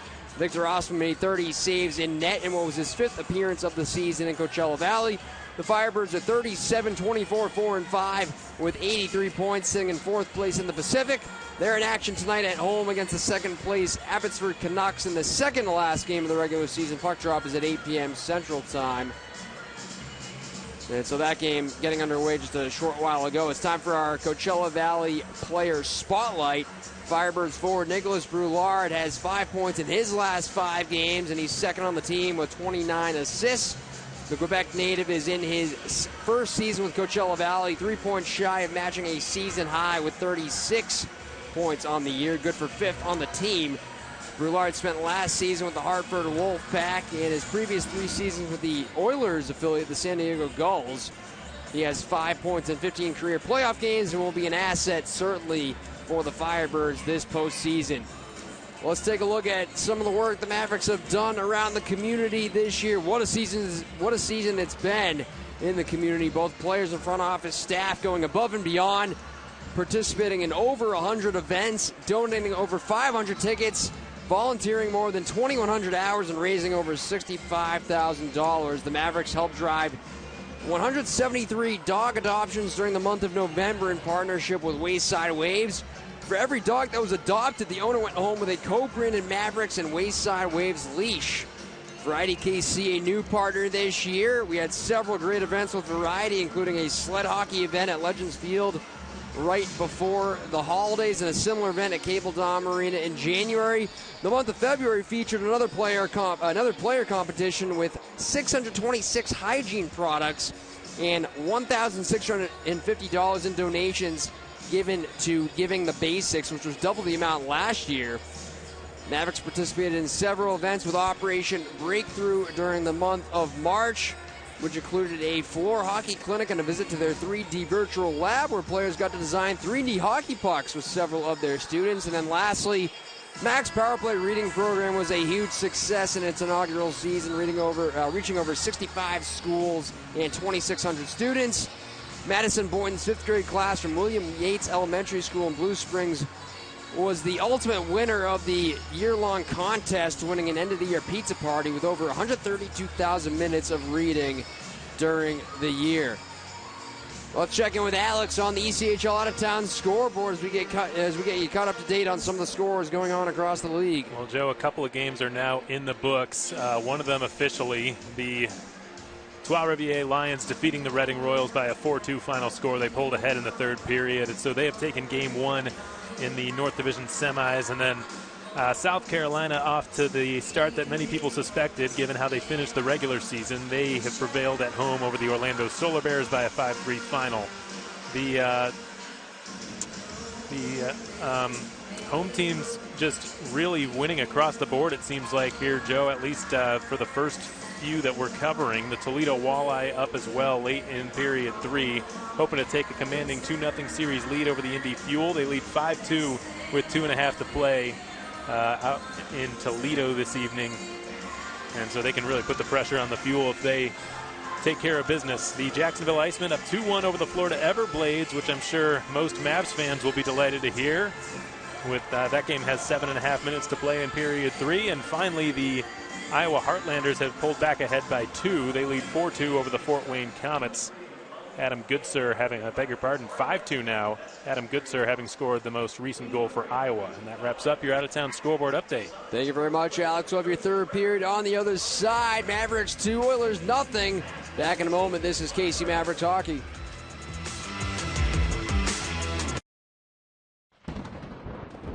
Weather influences so much of our lives. That's why KCTV created the first Warn 5 Weather Show, the only show in Kansas City dedicated to giving you an extended look at local weather that's affecting your day, what's heading our way, plus you'll get to see the science behind storms and get answers to weather questions you've always wondered about. So join us for Kansas City's only local all-weather show, KCTV's first Warn 5 Weather Show, live tonight at 6:30 on KCTV 5.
Welcome back as we get you set for period number 3. Tonight's game is brought to you by Langley Recycling, one of the largest metal recycling facilities in the KC area and a proud sponsor of the KC Mavericks.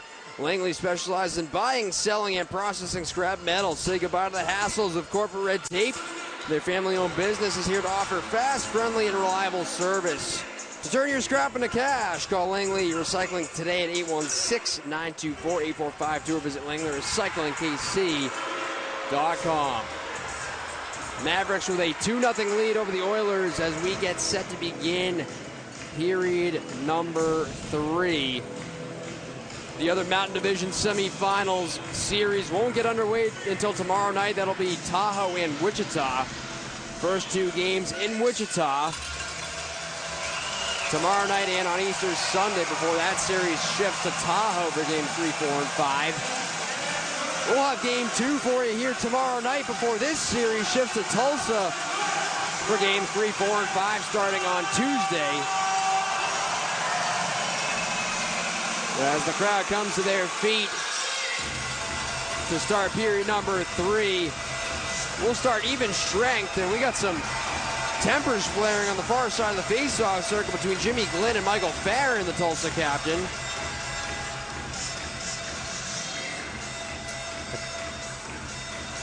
Didn't take long for the hostilities to pick right back up where they left off, Joe. The period hadn't even started yet. So after starting the second period 4-on-4, we start the third period 5-on-5, and the Mavericks with a 2-0 lead. And that didn't take long. We're going to see a penalty, it looks like, assessed here. And it looks like high sticking is the signal. And it's going to be Nolan Sullivan being sent to the penalty box.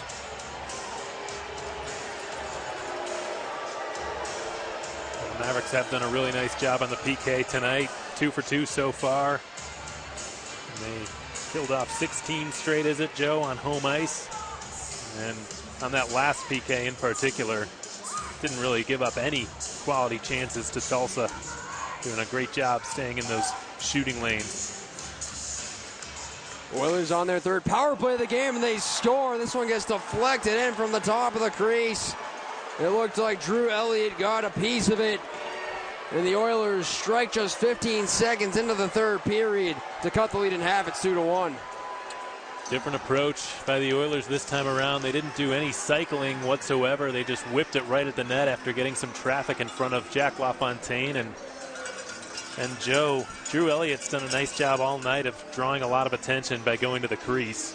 We saw back in the first period, he and Luke Lohheit really got into a sparring match there.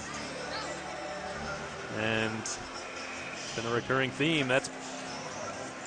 He's been rewarded for going to the front of the net, and he has brought the Oilers to within a goal just what the doctor ordered for Tulsa. And so, unfortunately, the streak of 16 consecutive kills for the Mavericks comes to an end as the Oilers score on the power play to make it a 2-1 game. Charlie Wright draws it down to the near corner. Tulsa zone, flips it out in front. McCallum hunting for it.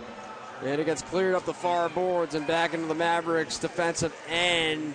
Icing washed out the last second. A good hustle by Josh Nelson.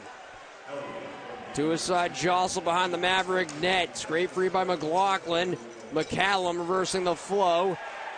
Feathers it up ahead to Damian Drew. Lead passing for Morrison. Missed his stick. Morrison gets to it behind the net. Curls out the left side. Now to McPherson. Driving down the slot. A backhander and a save made by Boudietz. And so a good response shift here for the Mavericks. And Nathan Dunkley going right down Main Street, going to the backhand and trying to tuck it in low blocker side on Slava Boudietz. We saw on Saturday, Joe, how much success the Mavericks had aiming at that blocker side, particularly low blocker side in Idaho. All 3 of their goals coming there. I like what you've seen from this line. This Dunkley, Cotton, Berezowski line's been fantastic. Yeah, they have been here for quite some time since Tato had put them together. Crawford clears up the near side, back out to center. Oilers have it right outside the offensive blue line, batted down by Berezowski. And he'll play it across in front of the Mavericks bench. David Cotton bottled up by Brodzinski. And it's played back over for Marcus Crawford. Guides it circle to circle for Justin McPherson. Lead pass up the right wing for Dunkley. Scampers in right circle, cutting to the slot. A shot, he put it just wide. And then David checked that. That was Jackson Berezowski, who was collided into by Mike McKee. Lost his helmet in the process. Caught a good back check at center to lift the stick of Reed Petrick. It's back in front of the Tulsa bench. Cade Borchard picks it up. He was stood up at the blue line by Cosentini. And McKee back on it deep in his own end. Cleared into the KC end. Here's Cade Borchard back over the Tulsa line, right wing. Stops up, looking for a trailer. Cycles it down low behind the net. Got it to Carew, far corner. Out in front, no one home. Farrell on the right wing. Driving wide to the corner. Lost a handle to Roman Canal. And the helmet of Berezowski still out there in the Oilers' end. Mike McKee lugs it to center. Touch pass for Bakich and over the line on the left wing. Bakich smoked out by Farrell. Offside here on the Oilers. 2:16 into period number 3, and so it's Drew Elliott at the 15-second mark of the third on the power play from Biaka Patuka and Lucas to make it a 2-1 game.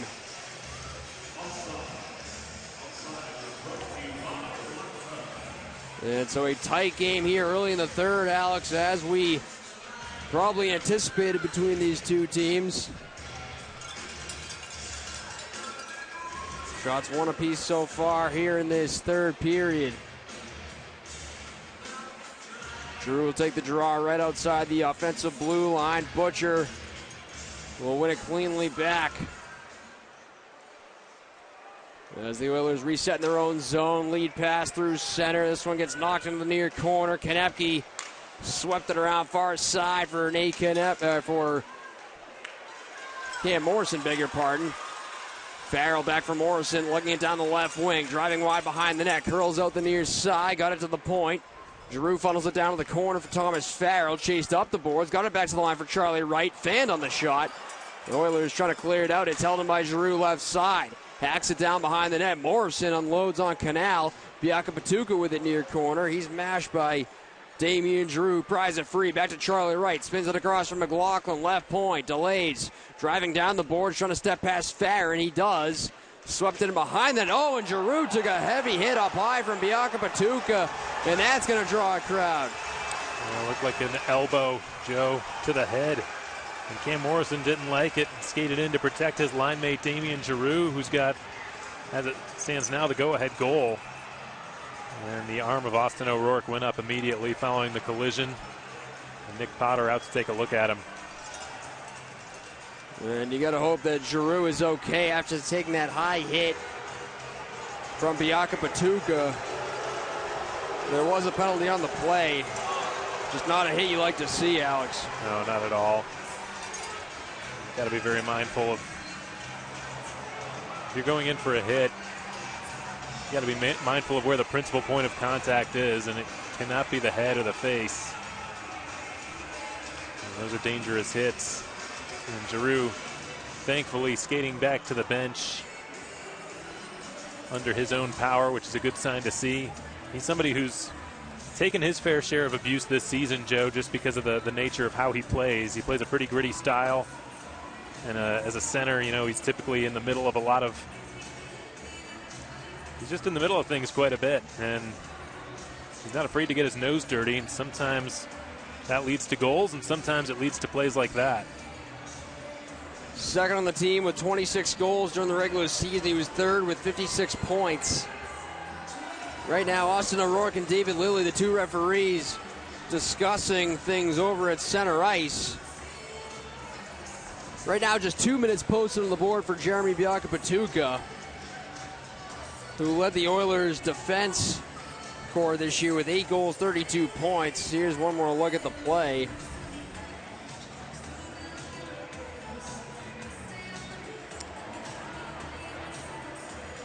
It was good to see Giroux pop back to his feet there after he was down for a moment. Well, that's a textbook hit to the head, Joe, which can be 5-minute major, but doesn't look like that will be the case here. As it stands now, just 2 minutes showing on the board. Tato had wanted an explanation for that. But the Mavericks will have another chance on the man advantage. The third time tonight.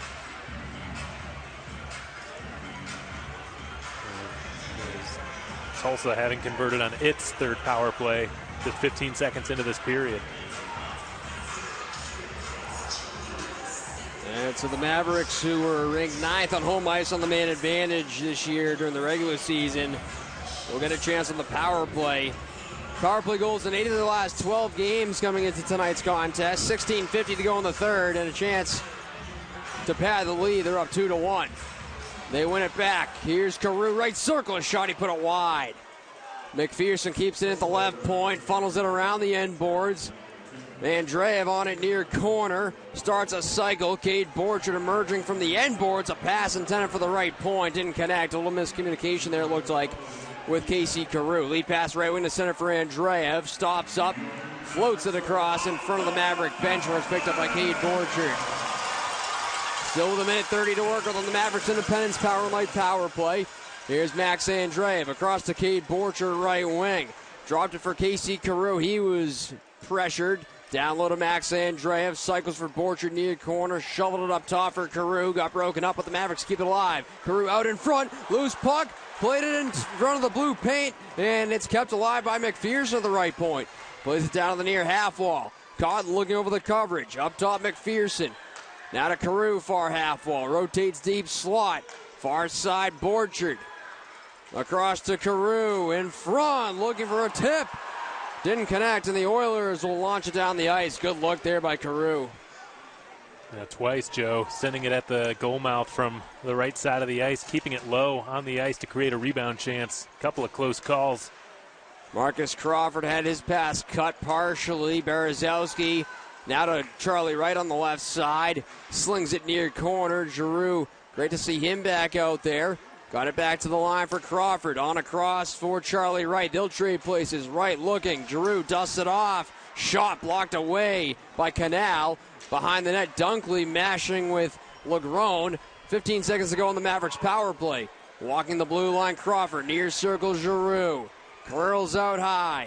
Giroux looking. Off now to Crawford. Walking into the goal line. Dunkley trying to center it. Kept alive by Charlie Wright. Resets for Giroux. Shot sent wide. And here's Biaka Patuka out of the box. And so the Mavericks with some good looks and some good zone time held in check. And then hounded near circle was Dunkley by Dougie Legrone. And the Oilers able to prevail out to center. Drew Elliott, who has the lone goal for Tulsa, stood up at the blue line by Jimmy Glenn. He'll wheel it deep behind LaFontaine's net. Steers it near corner for Thomas Farrell. Up the near wing. Here's Jimmy Glenn. Into the middle for Nolan Sullivan. Picks it up. He'll dump it wide of the cage. Tapped along by Boudiettes.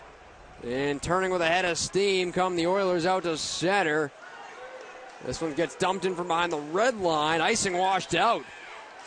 They say McKee was going to get there too at first. Here's a long wrister sent wide. Loose puck along the near boards. Corralled by Jimmy Glenn. They'll carve out across center. Left wing for Lowhite. Pitched it out in front. Hoping for a deflection from Glenn. Kept alive by Charlie Wright on the near boards. He'll stash it back around the net. 13:40 to go in the third. Mavericks up 2-1. Alex Von Coydel, Joe Benson with you. Thrilled you could be with us here for game one of this Mountain Division semifinals matchup. LaFontaine out to play. It almost ran into some traffic. He was pressured by Butcher. And then falling to the ice, far side, was Farron. There's Andreev looking to take advantage. Flips for Carew, right wing. Andreev back with it. Serves it back for Wright, but it's out of the zone. Got it across for Jake McLaughlin from the benches. He'll dump it deep behind the Tulsa goal. Boudiettes out to play it. Steers it far corner for Dougie Legrone. That pass didn't connect. Icing washed out by the linesman. Mavericks were in the midst of a line change. Just past the 7-minute mark, elapsed time of the third. Delayed offside, and now the Oilers touch it, so offside called. We'll step aside with 12:54 to go in the third. Mavericks up 2-1. This is KC Mavericks Hockey.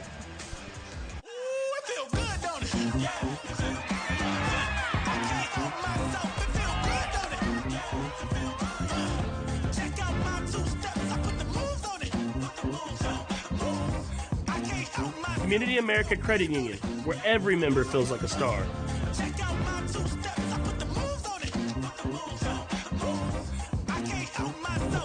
Member owned, open to all.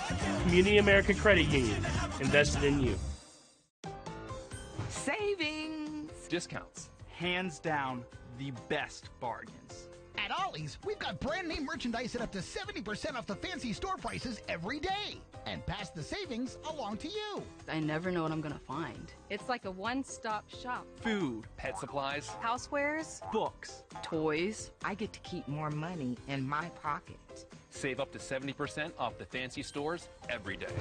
Ollie! Good stuff, cheap!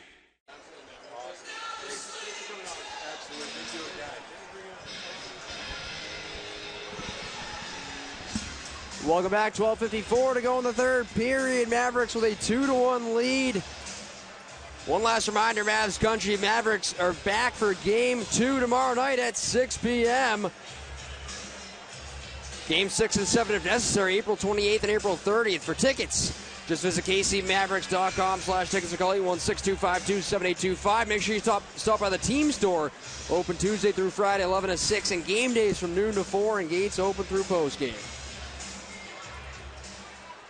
Shots are 22-21 for the Mavericks. Deflected in from behind the red line, so no icing. Here's Cam Morrison, accelerates up the left wing through center, dumps it cross corner. McCallum spun down by Canal, and the Oilers looking to clear the zone. McCallum resets behind the net, tried to center for Morrison. They go up top to Crawford, walking in, a shot just wide. All kinds of traffic in front of Slava Budiets. Here's McPherson, swings it across for Crawford, right point. And a shot clears around the far boards. Activating down to the far corner, McPherson stops up, dumps it behind the net. Skitters to the near side, Crawford on it, rims it far boards. McPherson left point, into the middle, Karams right to McCallum. Spins off, got it to Crawford. Heck of a shift here in the offensive zone for the Mavericks. Giroux hurries it across for McPherson. Scales across corner for Berezowski off the bench. Off to Crawford left point. To the half wall, Giroux pivots it up top. Across now to McPherson, pinballing puck. Corralled in the middle by the Oilers, and they're out. It'll ladle it back in, but only as far as McPherson was Tyler Poulsen, and now David Cotton will flip it back into the Tulsa end, but from before the red line, so an icing here on the Mavericks, 11:28 to go in the third. It's a close call. Looks like the Mavericks were just shy of the red line. They have not gotten those breaks so far in this period, Joe. There have been a few cases in which the Oilers seemingly dumped the puck in from short of the red line, but either because of apparent deflections or because the official thought that the race would have been won by the Oilers, the Mavericks have not gotten the icing calls in their favor so far in this third period. Face-off glove side of Jack LaFontaine, who's won his last 3 starts coming into the game tonight. Oilers with a clean win. Touch pass out in front. A great save by LaFontaine and Brodzinski on the deflection. Skate to stick. Here's Petrick. Drops off the left point. A long shot save. And rebound. Another save. Rebound. They score. LaFontaine made a couple huge stops. It looked like it was Drew Elliott once again to knock home the rebound, and the Oilers tie the game at 2 with 11:11 to go in the third. Well, both of Tulsa's goals, Joe, that have come in this period started with offensive zone face-off wins. That has been the key for them, and going to the front of the net, creating traffic in front of LaFontaine and either getting a deflection or a rebound, and in this case it's a rebound. And like you mentioned, it's Drew Elliott again, who didn't have any goals during the regular season but has 2 tonight. First game of the playoffs, and we're all tied up at 2 goals apiece. And so Elliott with a pair of goals here in the third period has erased a 2-goal deficit for the Oilers. And we got ourselves a tied hockey game with 11 minutes to go just about here in this third period. Thomas Farrell rifles it in down the far glass. Budiets will stop it behind his own net. Oilers escape the zone, dump it down to the far corner, racing after Solik Bagic. Closed off on a good back check by Andreev. Thomas Farrell, beg your pardon. Here's a shot, they score. Alec Butcher from the slot, able to snap it home. Lightning in a bottle for the Oilers as they take a 3-2 lead with 10:40 to go. Well, less than 2 minutes later, Tulsa gaining its first lead of the night, Joe. And it was Andrew Lucas from the left point who fired it towards the net, blocked, and it pinballed right to Alec Butcher, who was able to outweight Jack LaFontaine, it looked like, and fire it up over his glove. And for the first time tonight, Tulsa holds the advantage. It's 3-2 Oilers. What a third period it's been for them. 3 consecutive goals here for the Oilers. Alec Butcher, who scored against the Americans last Friday, 18 goals during the regular season, gets the go-ahead goal for Tulsa with 10.5 to go in regulation. And the Mavericks now playing down 1. Landon McCallum in pursuit near corner of the Tulsa zone. Here's Giroux trying to corral it. It was in his skates. Oilers trying to clear it. Almost kept in by McCallum. Here's Jake McLaughlin, left wing at center, drives it in through both corners, slowed up by Boudiettes. Lucas pumps the brakes in the near corner of his own then. Coming with it, Cam Morrison tried to center it for Giroux, and then Morrison knocked down behind the net, looking to get back to his feet. Raked up the near side by Lucas, stolen by McCallum. He'll twist one in deep behind the net. Giroux, a centering pass, almost connecting with Morrison at the top of the blue paint. As he would have had a slam dunk goal there with all kinds of net to shoot at. A great look by Giroux. The puck just hopping over the stick of Cam Morrison. And so a good response shift there from the Mavericks as they try to find the equalizer. Here's Sullivan back in left wing with low height. Clears it in behind the Tulsa net. Boudiettes, Biaka Patuka rather, had it stolen by Nolan Sullivan. Back down behind Boudiettes' net. Luke Lowhite back to the right point for Crawford. Chops it wide of the cage.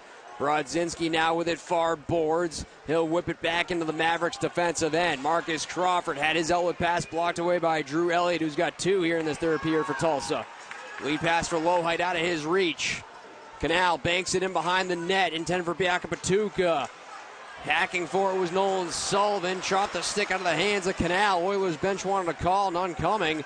Biaka Patuka now twisting along the end boards, got it back for Elliott, pitched it around the net for Easton Brodzinski, and then reversed for Canal. Sent up the near side by Biaka Patuka and back into Mavericks territory with 8:37 to go in the third period. Oilers with a 3-2 lead. On 2 goals from Drew Elliott, 1 goal from Alec Butcher. Nate Konepke and Damian Giroux, the goal scorers for the Mavericks here tonight. Both of those goals came in the second period. Anthony Cosentini will lift this one up the far boards, not out, held in by Konepke, left point. Intentionally wide of the net, Mike McKee powers up the near side, pushing it ahead to Solik Bakic, and connecting across with Cosentini, and he'll chop it in down the far wing. Nate Konepke, lead pass out of the reach of Nathan Dunkley. This one's cranked off the near glass, and it rattles back in behind LaFontaine's net. He'll move it off to Konepke, up to Cade Borchard, chip pass right wing to center for Max Andreev. Cranks it far boards for Carew. Borchard into the slot. Now to Charlie Wright. Near circle save made. Rebound of pinballs all around and behind the net. Cade Borchard low to high. McLaughlin. Side of the net. Tip just wide by Carew. Andrew Lucas scrapes up the near boards. Not out. Mavericks with a good shift here. And then Borchard unloads with it. Here's Andreev walking free. High side. McLaughlin a shot. A blocker save made by Boudiettes on Jake McLaughlin. Cade Borchard going to keep it alive. Loose puck far circle. What a chance by Jake McLaughlin, but Boudiettes came out to cut down the angle. Here's Andreev on the reload. Draw pass to Carew. Closing shot. That one blocked wide. Charlie Wright keeps it in left point. Drifting right side. Charlie Wright still with it. Button hooks. Trying to fend off Brodzinski, but stolen away. Here come the Oilers racing in. Curl and drag, and a great diving poke check made by Charlie Wright to stick it away from Drew Elliott, who tried to drag it around Charlie Wright. What intensity here in this third period. Wright with another good stick to knock it away from Brodzinski. Crowd going crazy here inside Cable Dom Arena as the Mavericks look for the game-tying goal. Here's McCallum down to the near corner, roughed up by Canal, looking to shake his way free. Under 6.5 to go in regulation. Brodzinski up the near side for Drew Elliott. He'll power out to center. Clears it in behind LaFontaine's net. McPherson room to operate. Bank pass up the left wing. Didn't connect. with the intended recipient, Giroux, icing here on the Mavericks with 6:08 to go. Unbelievable shifts by the Mavericks in the attacking zone, Joe, particularly by that Andreev line. Andreev setting up McLaughlin for probably what was the best chance of that surge, but the Oilers really, since they scored that go-ahead goal, have struggled to contain the Mavericks. And how about the electricity in this building, Joe? I'm not sure you hear a reaction from the crowd like that due to a defensive play during the regular season. That was absolutely phenomenal, Alex. It's a great back check by Charlie Wright. Sure was. They've credited the Oilers' second goal to Reed Petrick. As of now, we'll see if that gets changed back to Drew Elliott. So right now on the score sheet showing Elliott, Petrick, and Butcher. Butcher, the most recent goal, coming at 9:20 from Andrew Lucas. Here's David Cotton. He'll dump it in behind the net. Berezowski relays far side for Dunkley. He was bottled up by two Oilers. Farron looking to dig it free. Now McKee for Tulsa. Farron able to pitch it off the far glass and back down into the Mavericks defensive zone with 5.5 to go. Crawford hurried to center. Got it to David Cotton.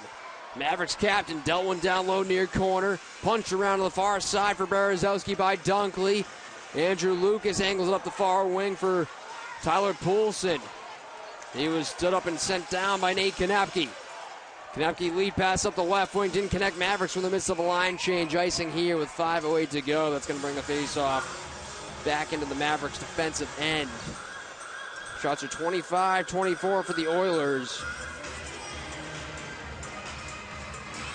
These teams each won 4 games during the season series, during the regular season. It's their first time meeting since February 16th. Oilers won that game by a score of 2-1. Of course, the Mavericks swept this first round series last year. They took game 1 by a score of 4-2. Centering pass, Brodzinski, touch pass, and a save made by the mask of LaFontaine on Reed Petrick. And then Petrick had his stick chopped out of his hands. He actually broke the blade. Cade Borchard spins it for Carew. Centering pass, that one a stop by Boudietz. Andreev drops it for Charlie Wright. And the Oilers clear it. Lead pass. Here's Michael Farron off the skates of McLaughlin. Check that was Brodzinski for the Oilers. Here's Andreev, high slot, delays, dumps it down behind the goal line. Andreev gets to it far corner, centering pass, taken away by Tulsa. Brodzinski will glide out to center, and he'll scale it back in behind LaFontaine's net. Jake McLaughlin, pressured by Alec Butcher, the go-ahead goal for the Oilers. Up the far wing, pitch back out to the safety center by Damian Giroux. Landon McCallum, close quarters, he was pressured by Butcher. And the Oilers take it away. Approaching 4 minutes to go. They'll flip it in wide of the net. LaFontaine came out to play it, and then Wright steers it far boards for Giroux. Puck careens back to the Tulsa blue line. Here's Morrison after it, far corner, pumps the brakes. Got it to Landon McCallum. Tried to go back to the point. That one got broken up. And it's flipped back into the Mavericks defensive end. Just enough for icing on Tulsa. With 3:44 to go in regulation, and the Mavericks down 3-2. And so last year in Game 1, it was the Oilers who led 2-0, and then the Mavericks scored 4 unanswers to win that game 4-2. Tonight, the Mavericks went up 2-0, and right now, 3 unanswered from Tulsa. Yeah, of course, we hope that it's not the exact inverse of what happened last season. Sometimes as broadcasters, Joe, it seems like we can speak things into existence. But that last play by Cam Morrison is another reminder of how much the Mavericks missed him, not having him for 2 months. He's made a nice return here tonight, put his excellent speed on display multiple times, and really helped the Mavericks secure possession in the attacking zone. Yeah, he sure has. 13 goals, 24 points for Morrison during the regular season. And now the Cotton-Berezowski Dunkley line out there. Boudietz will cover it for a face-off with 3:28 to go. Keep it locked right here. You're watching and listening to KC Mavericks Hockey. Optimal performance is our goal both on and off the ice. KCOA is your home for orthopedic care in Kansas City. We have the experts and access to get you the care you need today. With over 60 providers and 7 locations across the metro, we've got the Mavs and your family covered. KCOA is proud to be the official sports medicine provider of the Mavs. Let us be your family's partner in orthopedic care.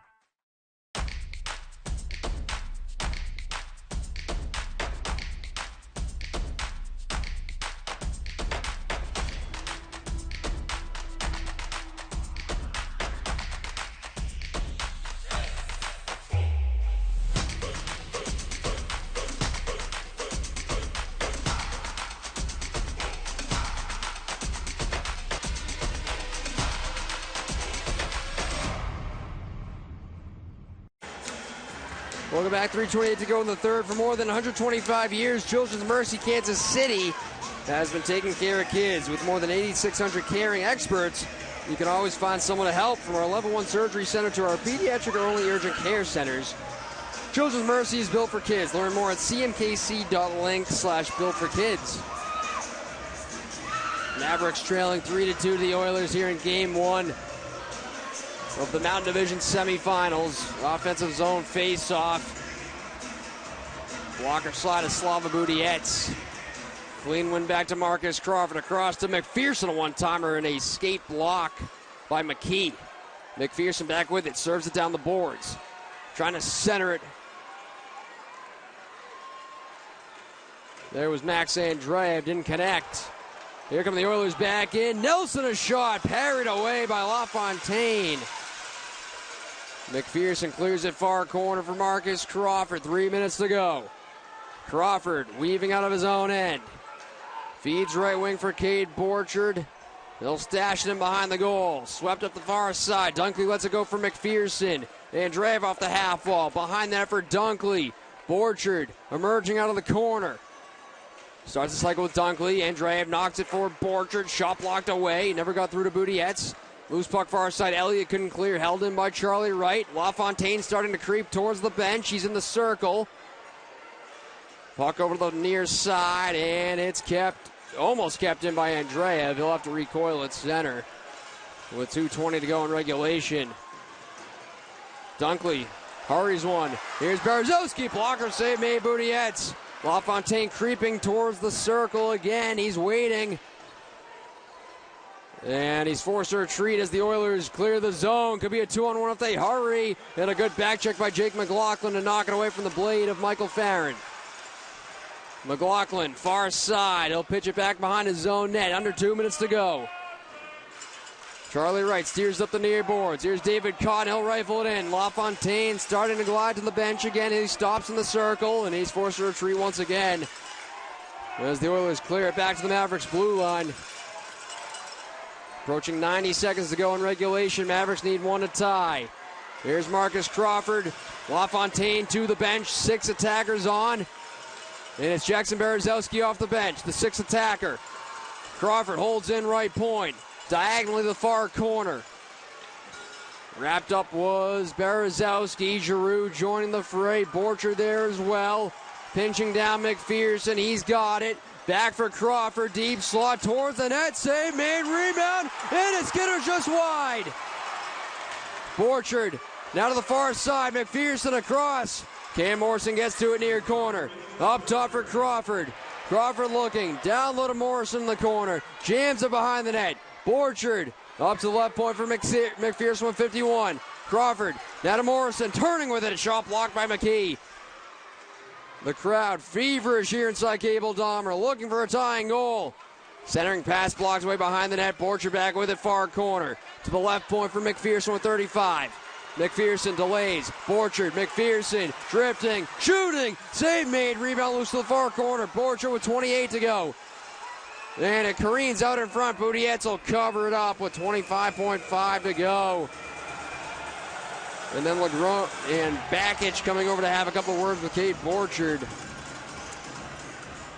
40 goals in the regular season for Cade Borchard. Led the entire ECHL. Certainly the guy you want to have on the ice right now. And the Mavericks with some great pressure, Alex.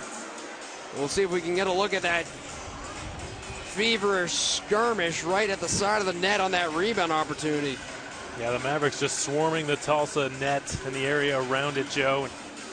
McPherson, Crawford both doing a nice job getting their shots through all kinds of traffic. Borchard takes a sharp angle bid from the far side corner, and that's what the Oilers didn't like. He sort of took an extra whack at the puck he thought was loose, but it was covered by Slava Budiets. And Coach Wesolowski right now going over a plan for this offensive zone draw.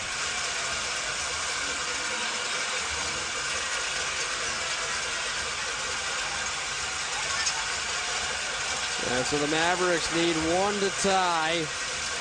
25.5 to go. Goalie pulled. They're going to keep the same 6 guys on the ice.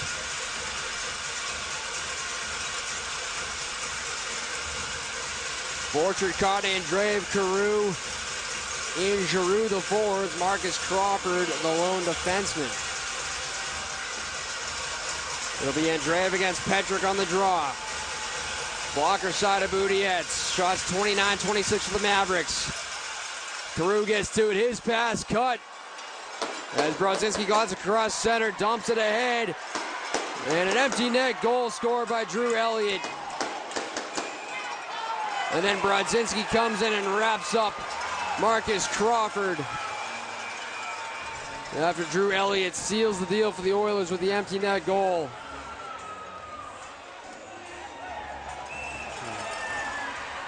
Going to be a hat trick for Drew Elliott. And the last one being the empty netter, and what a night he's had, Joe. All of Tulsa's 4 goals coming in the third period, and the game's just about over, but try telling that to these guys. You certainly get the sense that it's going to be a fairly hostile series. Tends to be the case whenever you have a rematch of the first round from the previous season. And unfortunately for the Mavericks, Joe, it'll be essentially the exact opposite of what happened in Game 1 a year ago. Tempers were hot right off the hop from this game tonight, and it's going to end that way. And it probably wouldn't be crazy to expect that to continue into tomorrow night, Alex, for Game 2. As Brodzinski heads down the runway with 15.4 to go. And like you mentioned, Alex, Drew Elliott with a hat trick here in this third period, sealing the deal with the empty net goal. He had 3 assists in 3 games with the Oilers at the tail end of the regular season after coming over from the University of New Brunswick, just 22 years of age. Not too shabby for your first pro playoff game.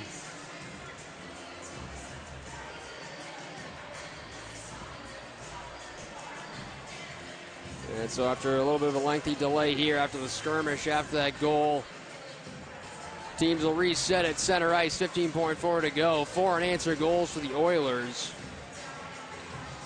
And like you mentioned, Alex, a reverse of what we saw in Game 1 last year. And so Rob Murray and his squad going to take Game 1 here of this best-of-7 series.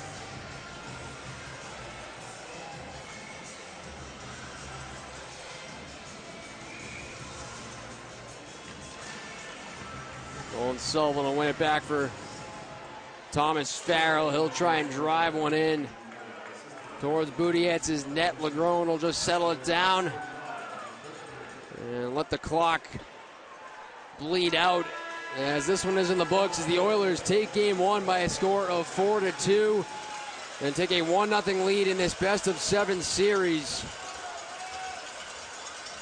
Mavericks outshot the Oilers 29-27 in the game here tonight, but fall by a final of 4-2. We'll take one last quick break. We'll wrap things up for you on the other side.